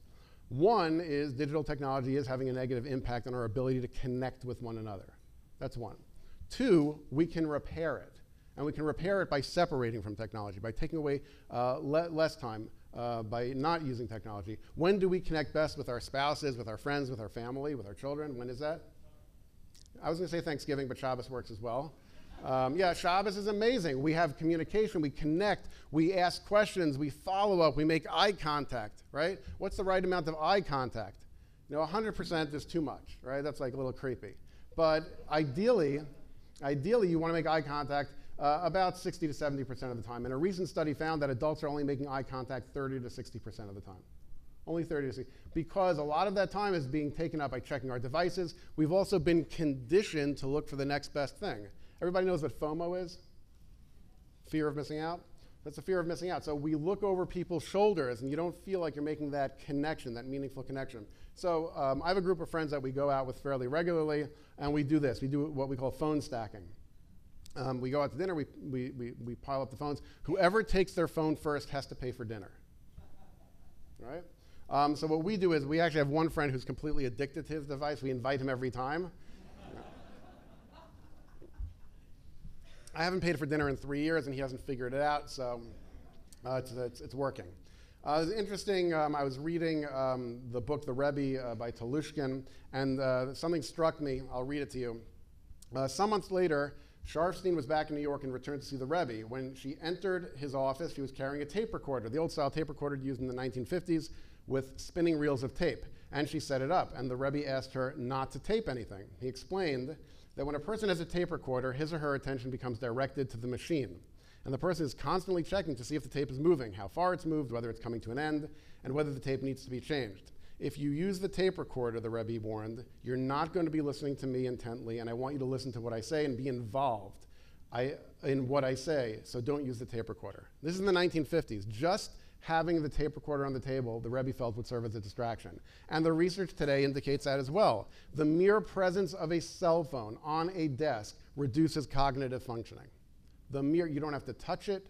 You don't have to, the mere presence of it. They've done standardized testing with the phone, without the phone. Adults, if you want to focus, if you want to function, if you want to maximize your cognitive functioning, don't have the device there. We all know that we function better when the device is somewhere else. Even if we're not looking at it, the mere presence actually impacts. So that's something to keep in mind. Have you ever sent a text or any digital communication and the person completely misunderstood what you were trying to say? Or vice versa, you misread something? The issue is, in communication, 80% of it is paraverbal. Paraverbal meaning it's the tone, the volume, the intonation, the body language. It's not the words themselves. And so when you're communicating in the digital realm, you lack the paraverbal piece. I'll prove to you that it's not the words and that it's just it's everything else. Friday night, after we wash, before we make hamotzi, we have entire conversations without saying a single word. New? Huh? Right? We're able to communicate because it's not the words, it's everything else. And so we miss that in the digital realm, how we communicate. Can we perspective take? How is someone else going to read what I'm sending? How am I communicating? And so the challenge that this creates for kids, middle schoolers into high school that are starting to engage in technology communication, that miscommunication often evolves into cyberbullying. That aggressive behavior, the impulsivity, the disinhibition, the miscommunication, all of that contributes to negative behavior in the digital realm. My wife is the sisterhood president of our shul, the White Shul. Actually, it reminds me, this morning at Shachris, I knew that this was Hashgacha, I was coming here. I ran into Rabbi Zev Leff at Shachris this morning, and he said to send regards to everybody. So that was interesting. Anyway, so my wife is the sisterhood president of the White Shul, and she organized a boutique. You know, a boutique, they have, men don't know what it is. It's vendors, and you can buy things. So she organized this, and she bought a hat for my daughter at the boutique, and the hat was too small. So she texted the person who she bought it from. Hi, it's Chai Shapiro from the White Shul. The hat I bought at the sale was too small for my daughter. I was wondering if I could exchange it possibly tonight. The response was, I'm so sorry your daughter has a big head. No returns accepted, good luck. You know, so my wife's like, oh, she's never coming back to the boutique. So that kind of communication, that behavior, that impulsivity, that disinhibition, it turns out it was the wrong person. So, but how does someone do that? What kind of communication are you thinking? Are you perspective taking? What is the impact of my words? And so that's something we need to think about and help our children understand when we communicate in the digital realm. 11% of kids have been the victim of mean or cruel behavior. This is in the Jewish day school and yeshiva population. So these are some of the social challenges that we see. Reduced engagement, reduced connectivity, and the miscommunication. All of these lead to diminished quality social interactions. All right, so that is behavioral and social. Probably my favorite area is the psychological realm. We see a relationship between anxiety, depression, isolation, addiction. All these areas are impacted by technology. When we think about anxiety, we've all been there where we forgot our cell phone at home, right? And then that panic, and we feel it right here. Like, oh my gosh, I forgot my cell phone at home. No one can get in touch with me. And like we panic, and the anxiety that creeps in. And those of us that are moderately well adjusted, it goes from, oh my gosh, I forgot my cell phone at home, no one can get in touch with me, to, I forgot my cell phone at home. No one can get in touch with me. And like a peace and a calm comes over us. And you know, it's an amazing thing. By separating from our device, all of a sudden, it's just wonderful. By the way, one of the things you can do, I do this in my house, to bring Shabbos in, or that menuchas hanefesh that we have when we're not on our devices, we go dark for dinner. We don't have any cell phones, any technology at dinner time. And it really makes a difference. You can speak to your children and find out what's happening for them. But back to the psychological piece, anxiety, depression. They surveyed thousands of kids, and they said, my cell phone is so important to me, it's the key to my social life, it's how I connect with other people. But what they actually found was, the more importance kids placed on their devices, the higher their levels of anxiety, the lower their levels of subjective well-being, that overall happiness, and the lower academic performance as well, lower grades as well. And so understanding that relationship with technology? Is it a healthy, functional relationship? And again, this all depends on the age that they are. Or is it an unhealthy relationship? Are they dependent on it? Are they addicted to it? And each one of our children are going to be different. So our children that have social anxiety or anxiety are more likely to develop unhealthy relationships with technology. And so it's important to keep that in mind as we approach. Each one of our children are going to need something different and something unique. I was raised as an only child, which was actually very frustrating for all my siblings because they all felt it was unfair. But the idea of approaching each one of your children as individuals and understanding their needs, their relationship with it, you're going to hear a lot of it's not fair, and that's okay. It just means you're doing a good job. How'd that get there? If you forgot, just in case, I had a meeting with the Mets. Some people have favorite rabbis. Some people have favorite sports stars. I have favorite psychologists. This is how I roll, favorite psychologists. Not my own, per se. I don't like my psychologist. But my two favorite psychologists are Peterson and Seligman. They founded the positive psychology movement, and they did a fascinating study. Their study was called the Positive Journaling Study. And the Positive Journaling Study, they asked one group to write down 5 things at the end of the day that they were grateful for, and they asked one group to do nothing.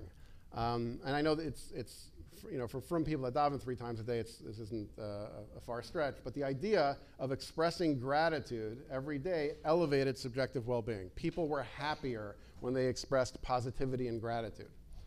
So when it comes to the digital realm, are you more likely to express gratitude and positivity or more likely to express negativity? What do you think? Negative? Spirit Airline gets you to your destination on time with your luggage, which you paid a lot for, versus they get you there 6 hours late and they lost your luggage. Which are you more likely to tweet or post about? The negative. And what that means is that we are literally partaking in creating a negative schema for ourselves, making a negative outlook on life. The more we write negative, the lower our levels of subjective well-being are going to be. And what one study found was that for every positive hashtag, a hashtag is just a fancy way of filing something online. So let's say you just had the most amazing salad ever, and you happen to have taken a picture of it beforehand. You might post it online and write hashtag best salad ever. And this way, anyone who's looking for the best salad ever, they would be able to find your salad, which is very important in today's day and age. I would actually say an appropriate way of using the hashtag would be hashtag best lecturer ever at Dr. Eli Shapiro. That's like an appropriate use of the hashtag. It's actually trending if you want to jump on that bandwagon. It works. So that idea, are we using technology for positivity? Are we sharing a meaningful minute? Are we using it to promote positivity, or are we engaging in negativity? When we post negative, when we're upset, when we share something negative, our children see it. We're modeling negative behavior to them. So aside from the fact that we are making ourselves miserable, we're also modeling bad behavior for our kids. 70% of kids use technology longer than they intended. They can't regulate their own technology use. I think we've all been there as parents where our child comes home from school and they want to play some video games. And you're like, okay, you can play for 20 minutes. 3 hours go by, and then you remember, you told your child they could play video games. So usually in most houses what happens is parents, we panic, and we go to our kids and we're like, go ahead, get off the computer, get off the video games. And almost never, I've never heard that they say, why, thank you so much. I hadn't realized my allotted time. I've extended it, and you've brought it to my attention, and I really appreciate that. That really doesn't happen. So here's one parenting tip for the evening. When you realize your child has spent too much time on the computer in front of a screen, tell them 5 more minutes. 5 more minutes. You're going to give them a chance to transition. Imagine if we were doing something that we felt was important and someone said, you got to stop right now. We wouldn't respond well either. So you got to give them 5 more minutes. In most cases, they'll tell you they're in the middle of a level. I'm in the middle of a level, I can't. So then you can decide whether another 5 minutes. But that idea, if we want to be able to communicate and connect with our children, it has to be in a strategic and thoughtful way. Early exposure to inappropriate websites, graphic violence can result in emotional distress amongst kids. It's a lot more frequent than we would like to think. Recently, children may have been exposed to this. That is Momo, for those of you that don't know. One parent told me he was very thrilled that his child was exposed to Momo because now he doesn't want to go on the internet anymore. I'm just going to skip that. Most people are disturbed by that image. But 54% of kids, middle schoolers, yeshiva boys, have seen an image or video clip that disturbed them. 54%. When I asked parents here what percentage of your children have been exposed to an image or video clip that disturbed them, 12%. So again, that disconnect that Rabbi Luban was talking about earlier, that disconnect, what is going on in the lives of our children? Do we really know? 26% have looked up a website that their parents would disapprove of. 41% have accidentally ended up on a website that their parents would disapprove of. The average for a yeshiva family, the average, middle schoolers report only 35% of them report having all their devices that they have access to have parental controls or filters set on them. And so it's critical. It's of critical importance. It's not the only answer, but it's important because the filter is a physical manifestation of what our values are. We have to communicate those values, but we also have to, in action, show our children we mean business and that we are setting things up for them for success. So, social, psychological, behavioral, day-to-day, some of the challenges we see: schoolwork, exposure, physical health, criminal charges, college, employment, dating, shidduchim. Our digital footprints are what we have done online, what we say online actually impact us. One of the opportunities that we don't have today that the Rosh Yeshiva that Rabbi Luban was talking about earlier, that they had, is that there was no digital footprint. There was nothing that, 40 years ago, what they did as teenagers is all over and online. Today, our children don't have that luxury. Whatever they do now, whatever they post now is there, and we have to help them understand it's public and it's permanent and it's there forever. Digital footprints, I've said this before, have a greater impact than your academic performance. We want our kids to do well academically, we want them to study, we want them to learn, but their digital footprint, colleges today are asking for social media screen names. In shidduchim, what do we do with those of you in the parsha? If you want to find out about another family, you Google them, right? You go on Facebook, you see if they have do they have a Facebook profile? Do they not have oh, they do have a Facebook profile, I'm not a friend. Who do I know that knows them? Let me go see from there, right? And we look into it, but what is it that we're posting? What are we putting there? Kids need to understand everything is public and permanent. Every device has an IP address. Every network has an IP address. Every device has a MAC ID. I'm not going to go in depth to what those are. It's just basically it's a fingerprint for each device. You ever wonder why when you search for a pair of shoes online, all of a sudden your email, your social media, everything, those shoes are popping up everywhere? It's because your IP address is being tracked. It's being sold. Your IP address goes to an email address. The email address is connected to your real life, who you are. Amazon knows what your shopping tendencies are. You'll get. I was redoing my kitchen a few years ago, and I happened to have been looking for a wine fridge, an under-counter wine fridge. And Amex back then was doing like a weekly deal, and that week they sent me a weekly deal for under-counter wine fridges. And I was like, oh my gosh, what hashgacha. It's like amazing. I'm looking for a wine fridge. Right. Well, I know now. I didn't know then. But what we do online, what we say online, how we act online, it's not just in the immediate that it has an impact, but for a long time. Recently, 10 students that got into Harvard had their acceptances rescinded as a result of offensive comments they made in a private Facebook group. It wasn't like public, private Facebook group. And when you think of kids that get into Harvard, they tend to be more disciplined, more focused, than the average, kid. But even they, in the digital realm, their behavior creates challenges. And so Harvard rescinded those letters. But these are issues that repeat themselves again and again and again, where opportunities are lost. And we may not know what those opportunities are. Even something, let's say you love President Trump, or let's say you hate President Trump. If you are vocal about it online, at some point, you're going to come across someone that doesn't share your views, and that may limit opportunities for you. And for our kids, they need to understand that the things they put out there, the things they say, can limit their opportunities. Sometimes you see things like this. You're not going to believe what happened when this girl drank a Coke. And click here. I can see some of you want me to click there. It's called clickbait. It entices you. You get things like, you're not going to believe what your dentist isn't telling you. Any dentists here? I'm still trying to find that. Okay. So that idea, you know, a good example, kids being disturbed by imagery, even the quote-unquote kosher websites, you know, Vasiznayas and Matziv and Yeshiva World News, they will show graphic violent videos. They'll just put a sash across and say, warning graphic violence. But now for most kids, that warning, it translates in kid language to click me. Or in some dialects, it's click me now. And that idea that kids will click through, and even that, a filter is not going to help you on quote-unquote kosher websites, but the content is disturbing.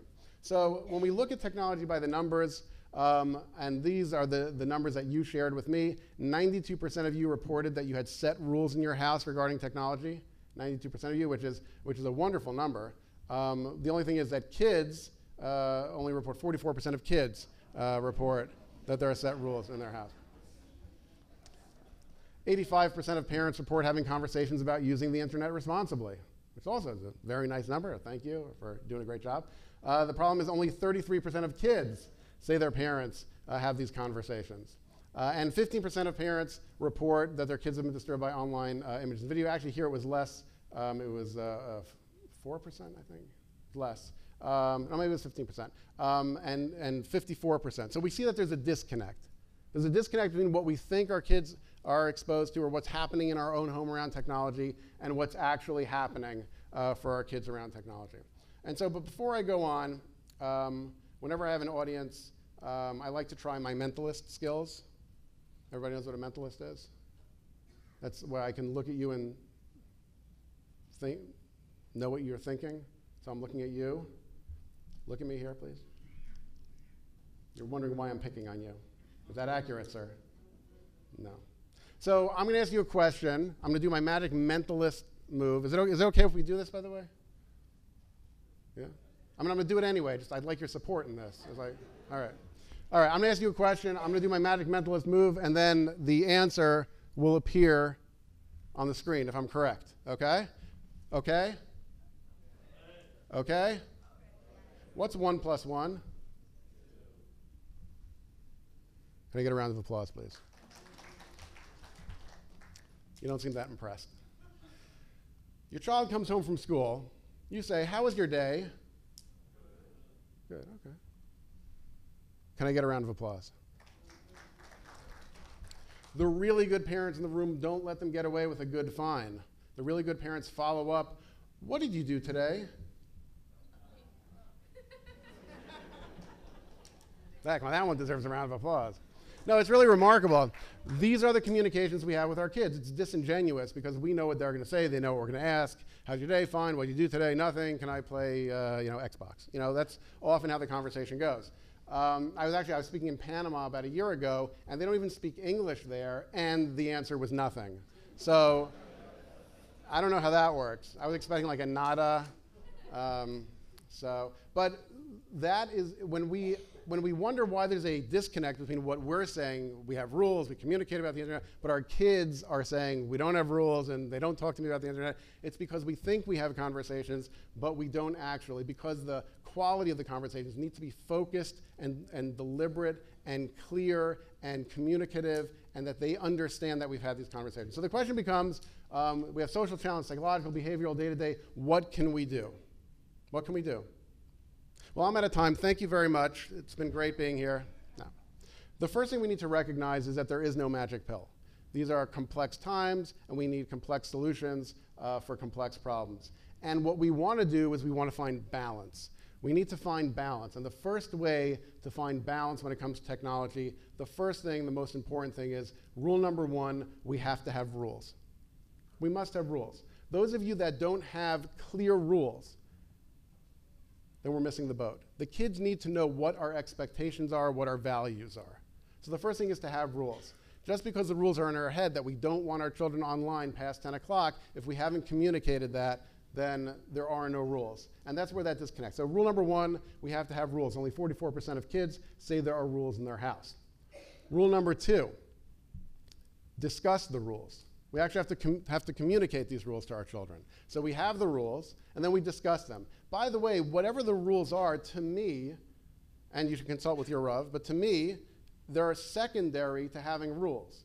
It's more important that we communicate that there's a time for technology and there's a time not for technology. It's almost secondary what the rule is. Whether it's we're going dark for dinner, or no technology, we heard the Harvard study, no technology an hour before bedtime. Or if you're on a device, the door to your room has to be open. Or no devices in your room, devices are only in a public place at a pre-approved time. Maybe that's the rules. Whatever the rules are that work for your home, they have to be there. Because if we don't have the rules, we don't discuss the rules, our children are not going to know. And then rule number 3 is the hardest part, is actually keeping the rules. Keeping the rules. Have the rules, communicate the rules, and keeping the rules. And that is the start to managing and finding better balance in your home. One of the biggest challenges that I hear from parents is FOMO. Our kids have a fear of missing out. And then there's something called BE. Anybody know what BE is? I can tell this is a pious group. It's the Be'ezras Hashem group. It stands for but everyone has. And that's probably the biggest challenge that parents face today, because you don't want to get them a device and you don't want to give them access to different programs, but everyone has, and it's a big challenge. I'm going to show a short video that really, I like to say that kids are like monkeys, not because I don't like kids, I really love monkeys. And so understanding the innate drive, well, I'll just show the video. So the final experiment that I want to mention to you is our fairness study. And so this became a very famous study, and there's now many more, because after we did this about 10 years ago, it became very well known. And we did that originally with capuchin monkey, and I'm going to show you the first experiment that we did. It has now been done with dogs, and with birds, and with chimpanzees, with Sarah Dawson, who started out with capuchin monkeys. And there's a very simple task that they need to do. And if you give both of them cucumber for the task, the two monkeys side by side, they're perfectly willing to do this 25 times in a row. So cucumber, even though it's really only water in my opinion, but cucumber is perfectly fine for them. Now if you give the partner grapes, the food preferences of my capuchin monkeys correspond exactly with the prices in the supermarket. And so if you give them grapes, that's a far better food, then you create inequity between them. So that's the experiment we did. Recently, we videotaped it with new monkeys who had never done the task, thinking that maybe they would have a stronger reaction, and that turned out to be right. The one on the left is the monkey who gets cucumber. The one on the right is the one who gets grapes. The one who gets cucumber, note that the first piece of cucumber is perfectly fine. The first piece he eats. Then she sees the other one getting grape, and you will see what happens. So she gives a rock to us, that's the task. And we give her a piece of cucumber, and she eats it. The other one needs to give a rock to us. And that's what she does. And she gets a grape. And she eats it. The other one sees that. She gives a rock to us now. Gets again cucumber.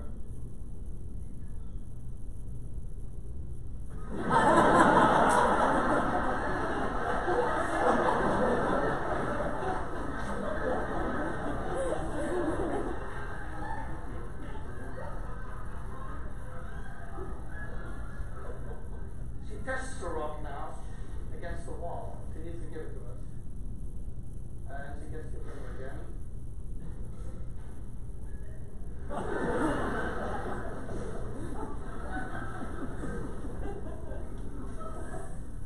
So this is basically the Wall Street protest that you see here. So one of the challenges that we have is when someone gets something, it becomes everyone needs to have it. And our kids will come home and say, everyone has this and everyone has that. And in truth, they probably don't.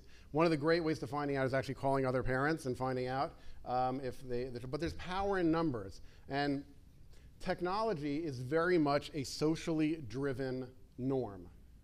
So that's why in different communities, we'll see in a middle school community, you have rates of as low as 13, 14% of smartphone ownership, or 25% of device ownership. And then in other communities, it's 80% and 90%. It's socially driven. And so one of the things that I encourage communities to do, and school communities specifically, is influence the social norm. Influence it. Communicate with the yeshiva. Communicate with other parents in your class.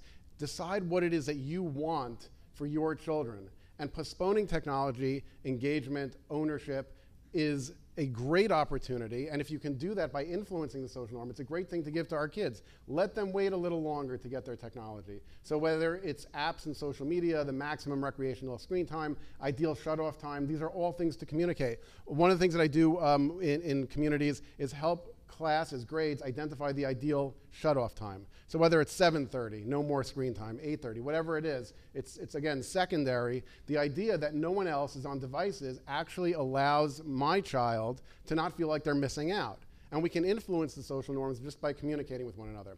There was a high school I spoke at. One of the they give iPads out. Every girl in the high school had a smartphone except for 2 girls.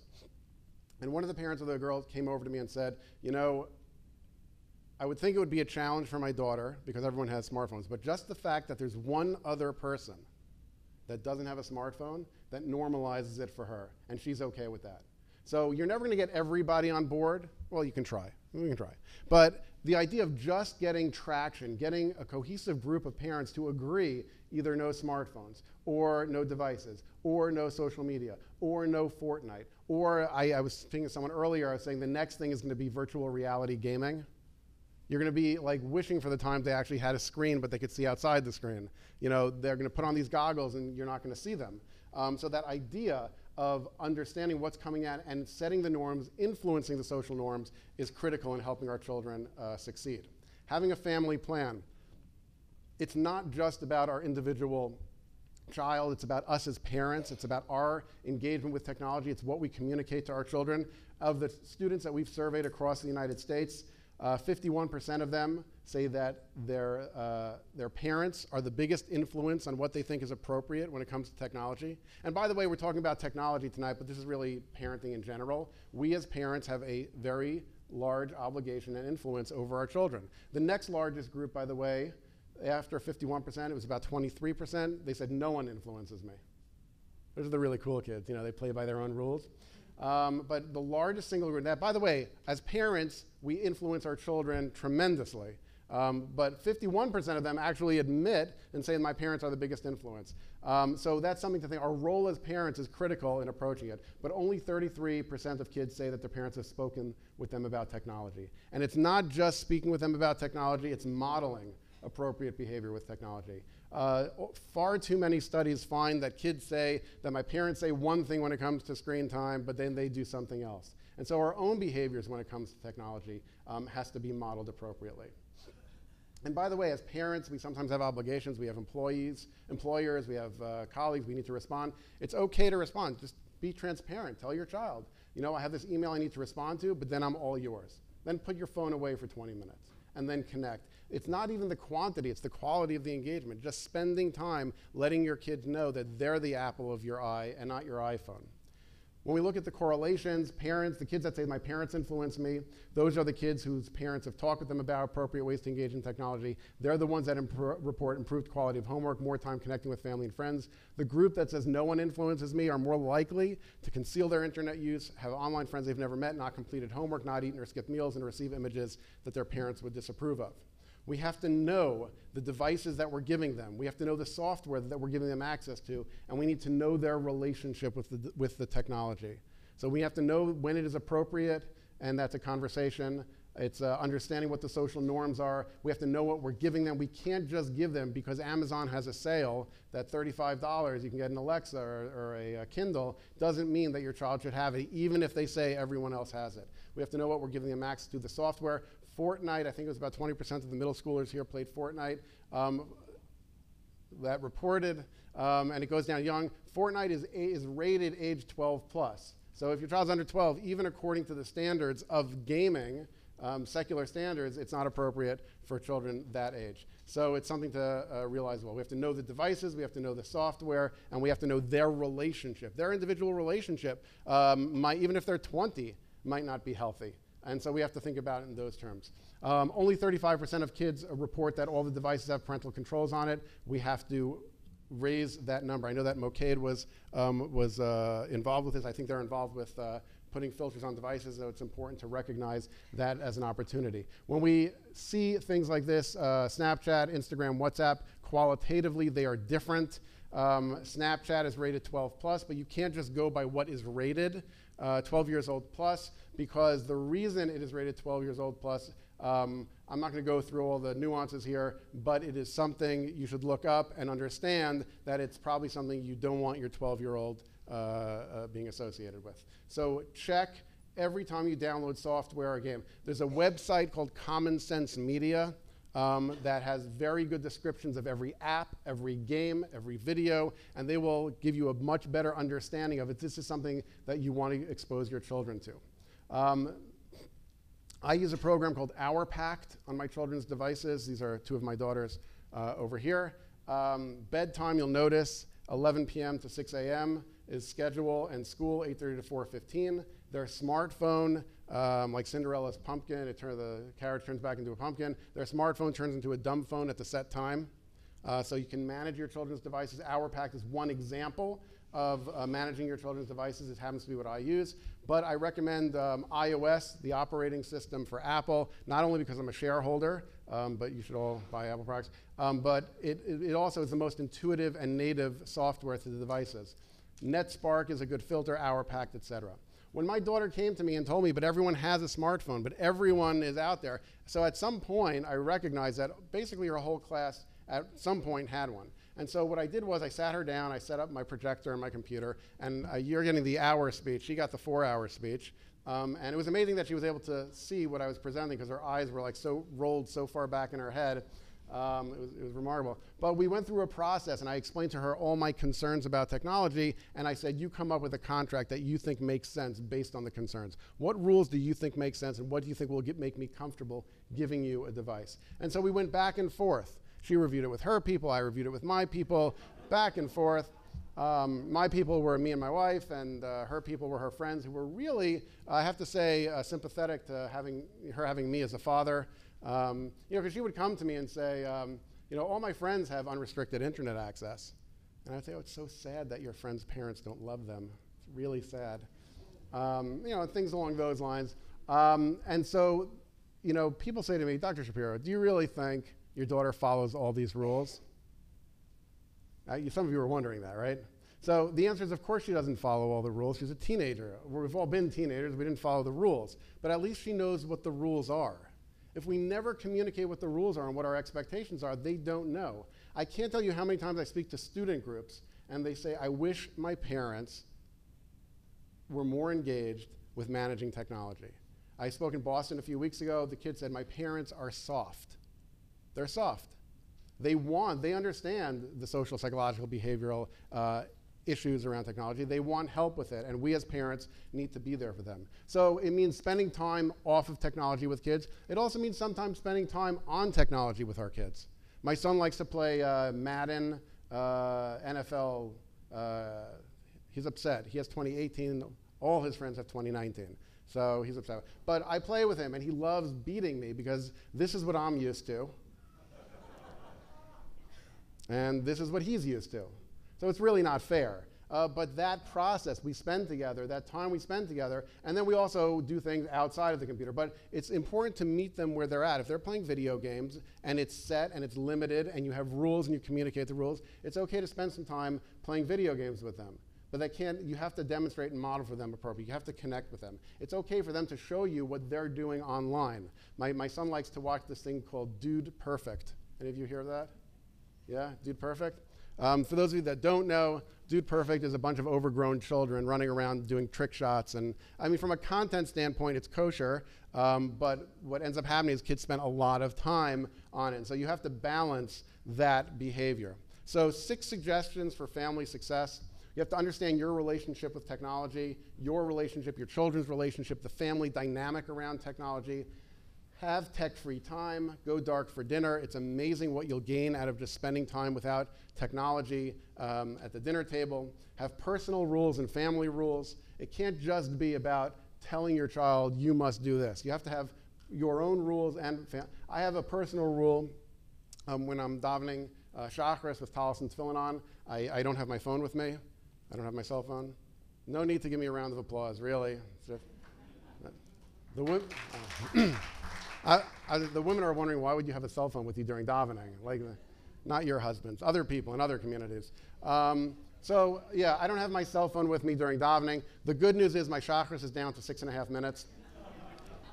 No, but that idea of like just being engaged, you know, there's a whole big mindfulness movement. This idea of just not being distracted, not being tethered, separate. We all know how good it feels. If we put our phone in our room and then we engage with our family downstairs, or I hear they're like all one-level houses. So you put your, your room and just engage and forget about your phone for a little. The quality of those interactions are going to be so much better. So have personal family rules, follow them, communicate with your children about technology, be transparent, and model responsible technology use. We have to disconnect to connect. It's not just a catchphrase. The quality of the interactions, all the research is telling the quality of the interactions without technology are so much more meaningful. We have to improve our dialogue with our children. It can't just be, how was your day? Fine. What did you do today? Nothing, etc. It has to be a meaningful dialogue, and it has to be, all of this has to be in the context of a relationship. If we're just doing it to set rules, our children are going to see it as punitive and they're going to push back. But I'm always amazed at what I've been able to get away with my children just because it's in the context of a relationship. I care about you, I love you, I want to see you succeed. And my understanding of technology use is that it can interfere. I want it to enhance your life, I don't want it to be an intrusion. And we have to seek balance. We have to find that balance that makes sense for our community, for our school community, for our home, and manage the technology so our children can grow up. At some point, they're going to have the challenges of technology, and you know, it was pointed out earlier, we can't guarantee anything. You know, we can't control everything. But I always talk about Yosef and Ashes Potiphar. It doesn't say that he was restricted or blocked or filtered. Rashi brings down to Moshe Yukna Shalaviv that his father inculcated a value into him. He inculcated an idea that wherever he went, he carried that with him. And our goal as parents is to inculcate our values, whether it's about technology or anything else. We have to inculcate our values into our children so that wherever they go, they can make the right decisions. I just want to close with one 2-minute video. I'd asked my daughter, who's in Eretz Yisrael, what was it like growing up with restrictive parents around technology? I asked her the question because she had a different experience than most of her friends. And she sent this back, and I didn't edit it. It's just, this is what she sent back at 2 in the morning in Eretz Yisrael. So the annoying thing about having parents who are actually aware of the impact of technology and actually are doing something to protect kids from it is that eventually you realize they were right, and then you have to admit it, and that's not fun. But my parents were right, and I didn't get an iPhone until 10th grade when I had a smartphone. Which was definitely different than most of my friends. And when I finally got one, I had a lot of restrictions on it, and there was a lot of rules, and my father actually had me write up a contract of the rules that I thought were appropriate to have for an iPhone. And having all of that, like not getting it right away and helping me make the rules definitely gave me a greater appreciation for what a smartphone actually can do to you, and that it shouldn't be a given, and that it's not something that should be taken lightly. There are a host of psychological problems that come with it, and there's definitely an addictive quality and an antisocial quality, and instant gratification, and all of these things that you never want to agree with that are true when you're younger just are true. So you know, not having having your apps turn off at a certain time in the night definitely place more value on time. So if I actually needed to use certain apps, I would schedule my time better, and just not having it, but not being so dependent on it, and being conscious of it all the time definitely helped me in not being addicted to my phone. So having parents that did that, although it was annoying at times and frustrating, it's just another one of those parenting things that is just, you have to do the right thing, even though it's hard to do.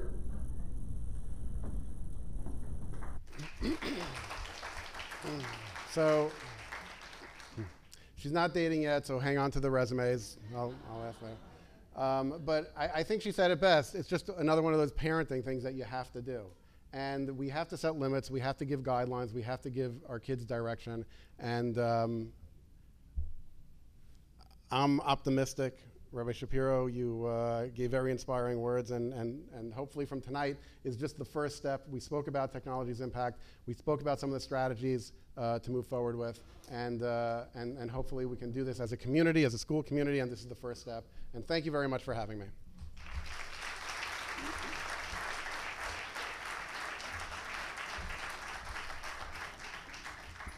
Thank you, Dr. Shapiro. Just beg your indulgence for a couple more minutes. Rabbi Brigida will bring the whole message home.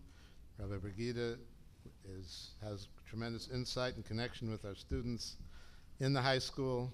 Those are our little kids, grown up, so please give your attention to Rabbi Brigida.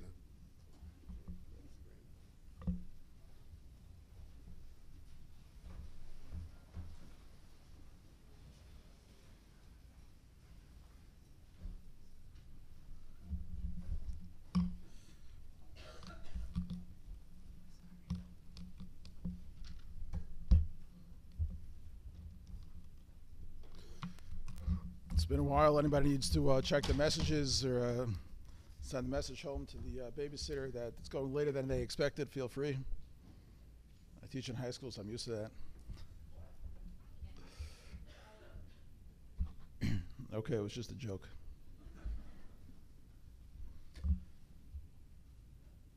I'm going to be quick. I'll try and keep it under 10 minutes.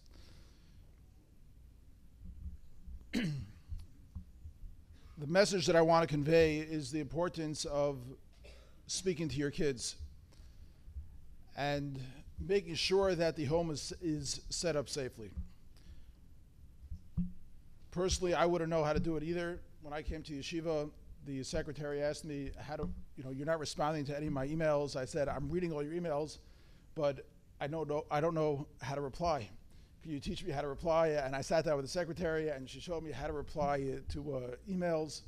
It wasn't so long ago. I put a 2-minute PowerPoint together. I needed 6 people to help me do that. I'm not even sure if it's going to work.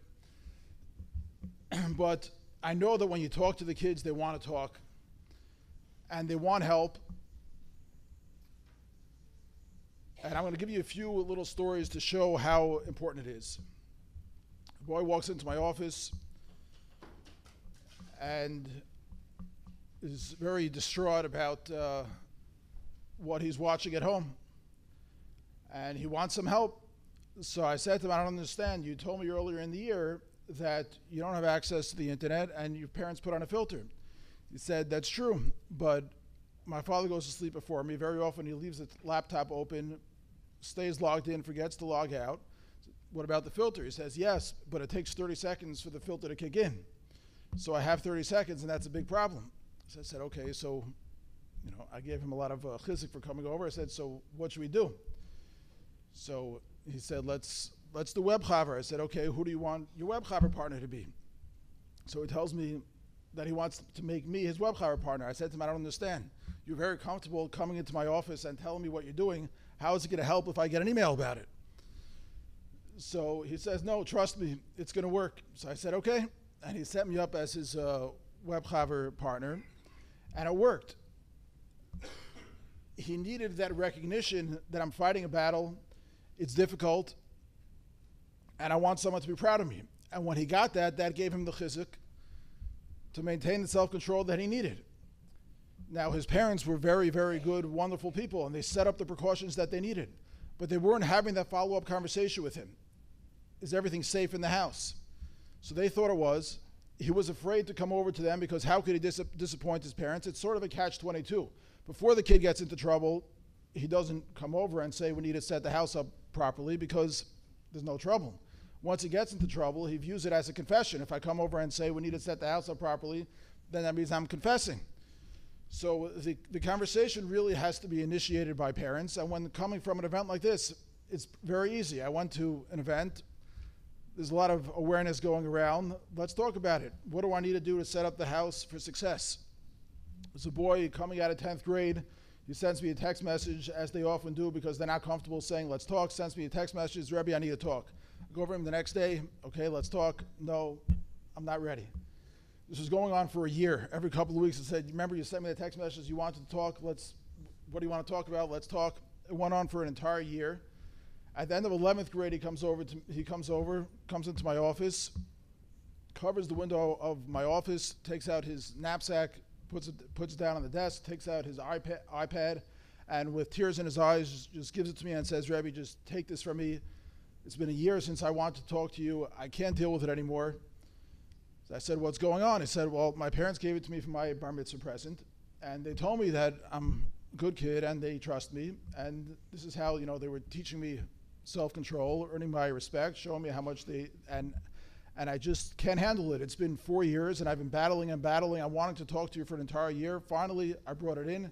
Here, take it. I said, you want me to sell it and give you money at least?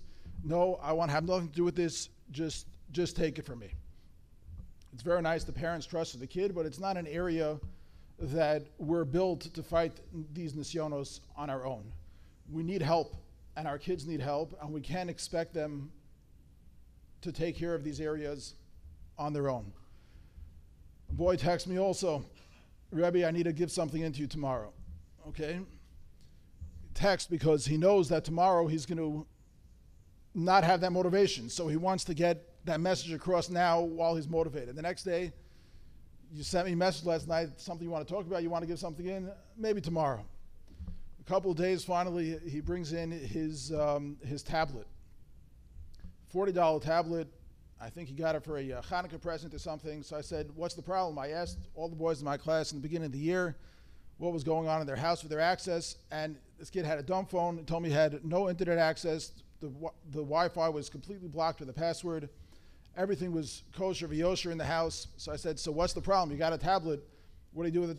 What do you tell your parents you need the tablet for? You don't have Wi-Fi access? Well, they put a couple of books on it. He was a big reader. So I said, so what's the problem? Well, he figured out where his parents wrote down the password.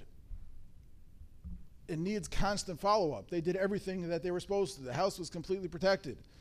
They thought it's okay to have that tablet, and it probably was, but they didn't. It needs that constant follow-up. Every couple of weeks, is everything okay? Parents don't even remember what's going on in the house. Do we remember how many old smartphones we have that we got a free upgrade and we put the old smartphone on top? It's got the Wi-Fi access. Okay, we put the password on the Wi-Fi. We don't realize that the neighbor's Wi-Fi is accessible. We don't realize that down the block it's accessible. But when you open the conversation without accusation, the kids are very, very welcome to get help. On the other hand, there was a boy that walked into my office also. Rebbe, could you set the restrictions on my iPhone? Like, I don't understand. I thought that was set because I heard a story about this boy a little while earlier. He was begging his father for an iPhone. His father didn't want an iPhone. So his father spoke to somebody who was very competent with technology, and he reassured him, get him an iPhone, I'll set him up for success, and I'll make sure it's perfectly blocked. So the father got the kid the iPhone. The kid brought it to this person who was very technologically savvy, and as he's setting up the restrictions, he realized that the kid installed an app that records every swipe of the screen. And so the kid was tracking the password. But this guy was savvy enough, he noticed it, and he took it off. I knew that was the story, and now he's coming into me after he was caught and saying, could you set the password? I'm like, what's going on? I thought we caught you. He said, yeah, you caught me. But after he took off that app and was setting the password, I was looking over his shoulder and I saw the password. So I said, so why are you coming to me now? He said, well, now I realize it's actually not good for me, and I want to set the password, and I want to set the restrictions. And now, every couple of weeks, he brings it in. I need this adjustment. I need that adjustment. And I put in the password. He adjusts it. I put the password back on, and he goes home. If you don't work with them, they're going to beat us. And it has to be not in a confrontation. I know that's the way of life. It's a major nisayon, and we have to set things up for success. As a mother, I think she's in this room, called me up. Rabbi, what am I supposed to do? My son is a wonderful boy, but he comes home every night, goes into his room, closes his door. I have no idea what he's watching. I'm afraid to imagine. So I said, okay, you're probably right. I know your son. He's a good boy. Why don't you try this? She says, if I go over to him and set restrictions, he's going to flip out. It's going to be a disaster at home. So I said, okay, so let's do this. Go over to him and say, listen, I know all the rabbis are telling me this stuff is really dangerous. I don't really get it, but I know it's dangerous. What do we need to do to set you up for success? Let's do it. So she tried that. The boy said, okay. He said, I'll take care of it, Ma. He set up the restrictions in the house. And she said to him, okay, so now you don't have access to anything that you shouldn't be watching? And he said, yes. I set it up, and he's good to go. Is he really? My guess is yes. But he's for sure in much better shape than if it would have been the other way around. Last week, I was learning Musar with the 12th grade, and I told them that I'm going to be giving about a 5-minute presentation to the parents.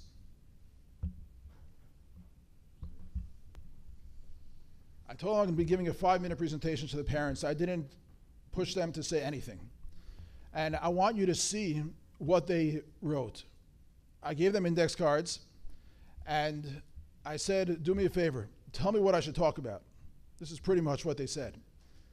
They wrote down on the index card. I put together a 2.5-minute slideshow with the help of 6 people. And I wanted you to just read what they wrote. We're afraid to talk to our kids because we think it's a battle. We think that we should trust them. We think that they don't want our help. We think that they're tzaddikim and they're safe. Just read for a moment what these kids wrote. It's about a 2.5-minute slideshow. And you'll see how every single thing you heard tonight is so true. The kids don't voluntarily tell it to us. But when I asked them, what should I convey to the parents, this is what the kids asked me to convey.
Your Honor, Brigida. I'd like to conclude with a number of announcements. With the boys' words ringing in our ears, I'd just like to read what our current school policy is. And as all the speakers have mentioned, it's an ongoing process, has to be continually upgraded and updated. But our policy, which all of you, if you are parents in the school, did sign when you registered your children, any device that has an internet connection poses a great risk. Therefore, the yeshiva strongly discourages giving children of any age a smartphone or any internet-capable mobile device.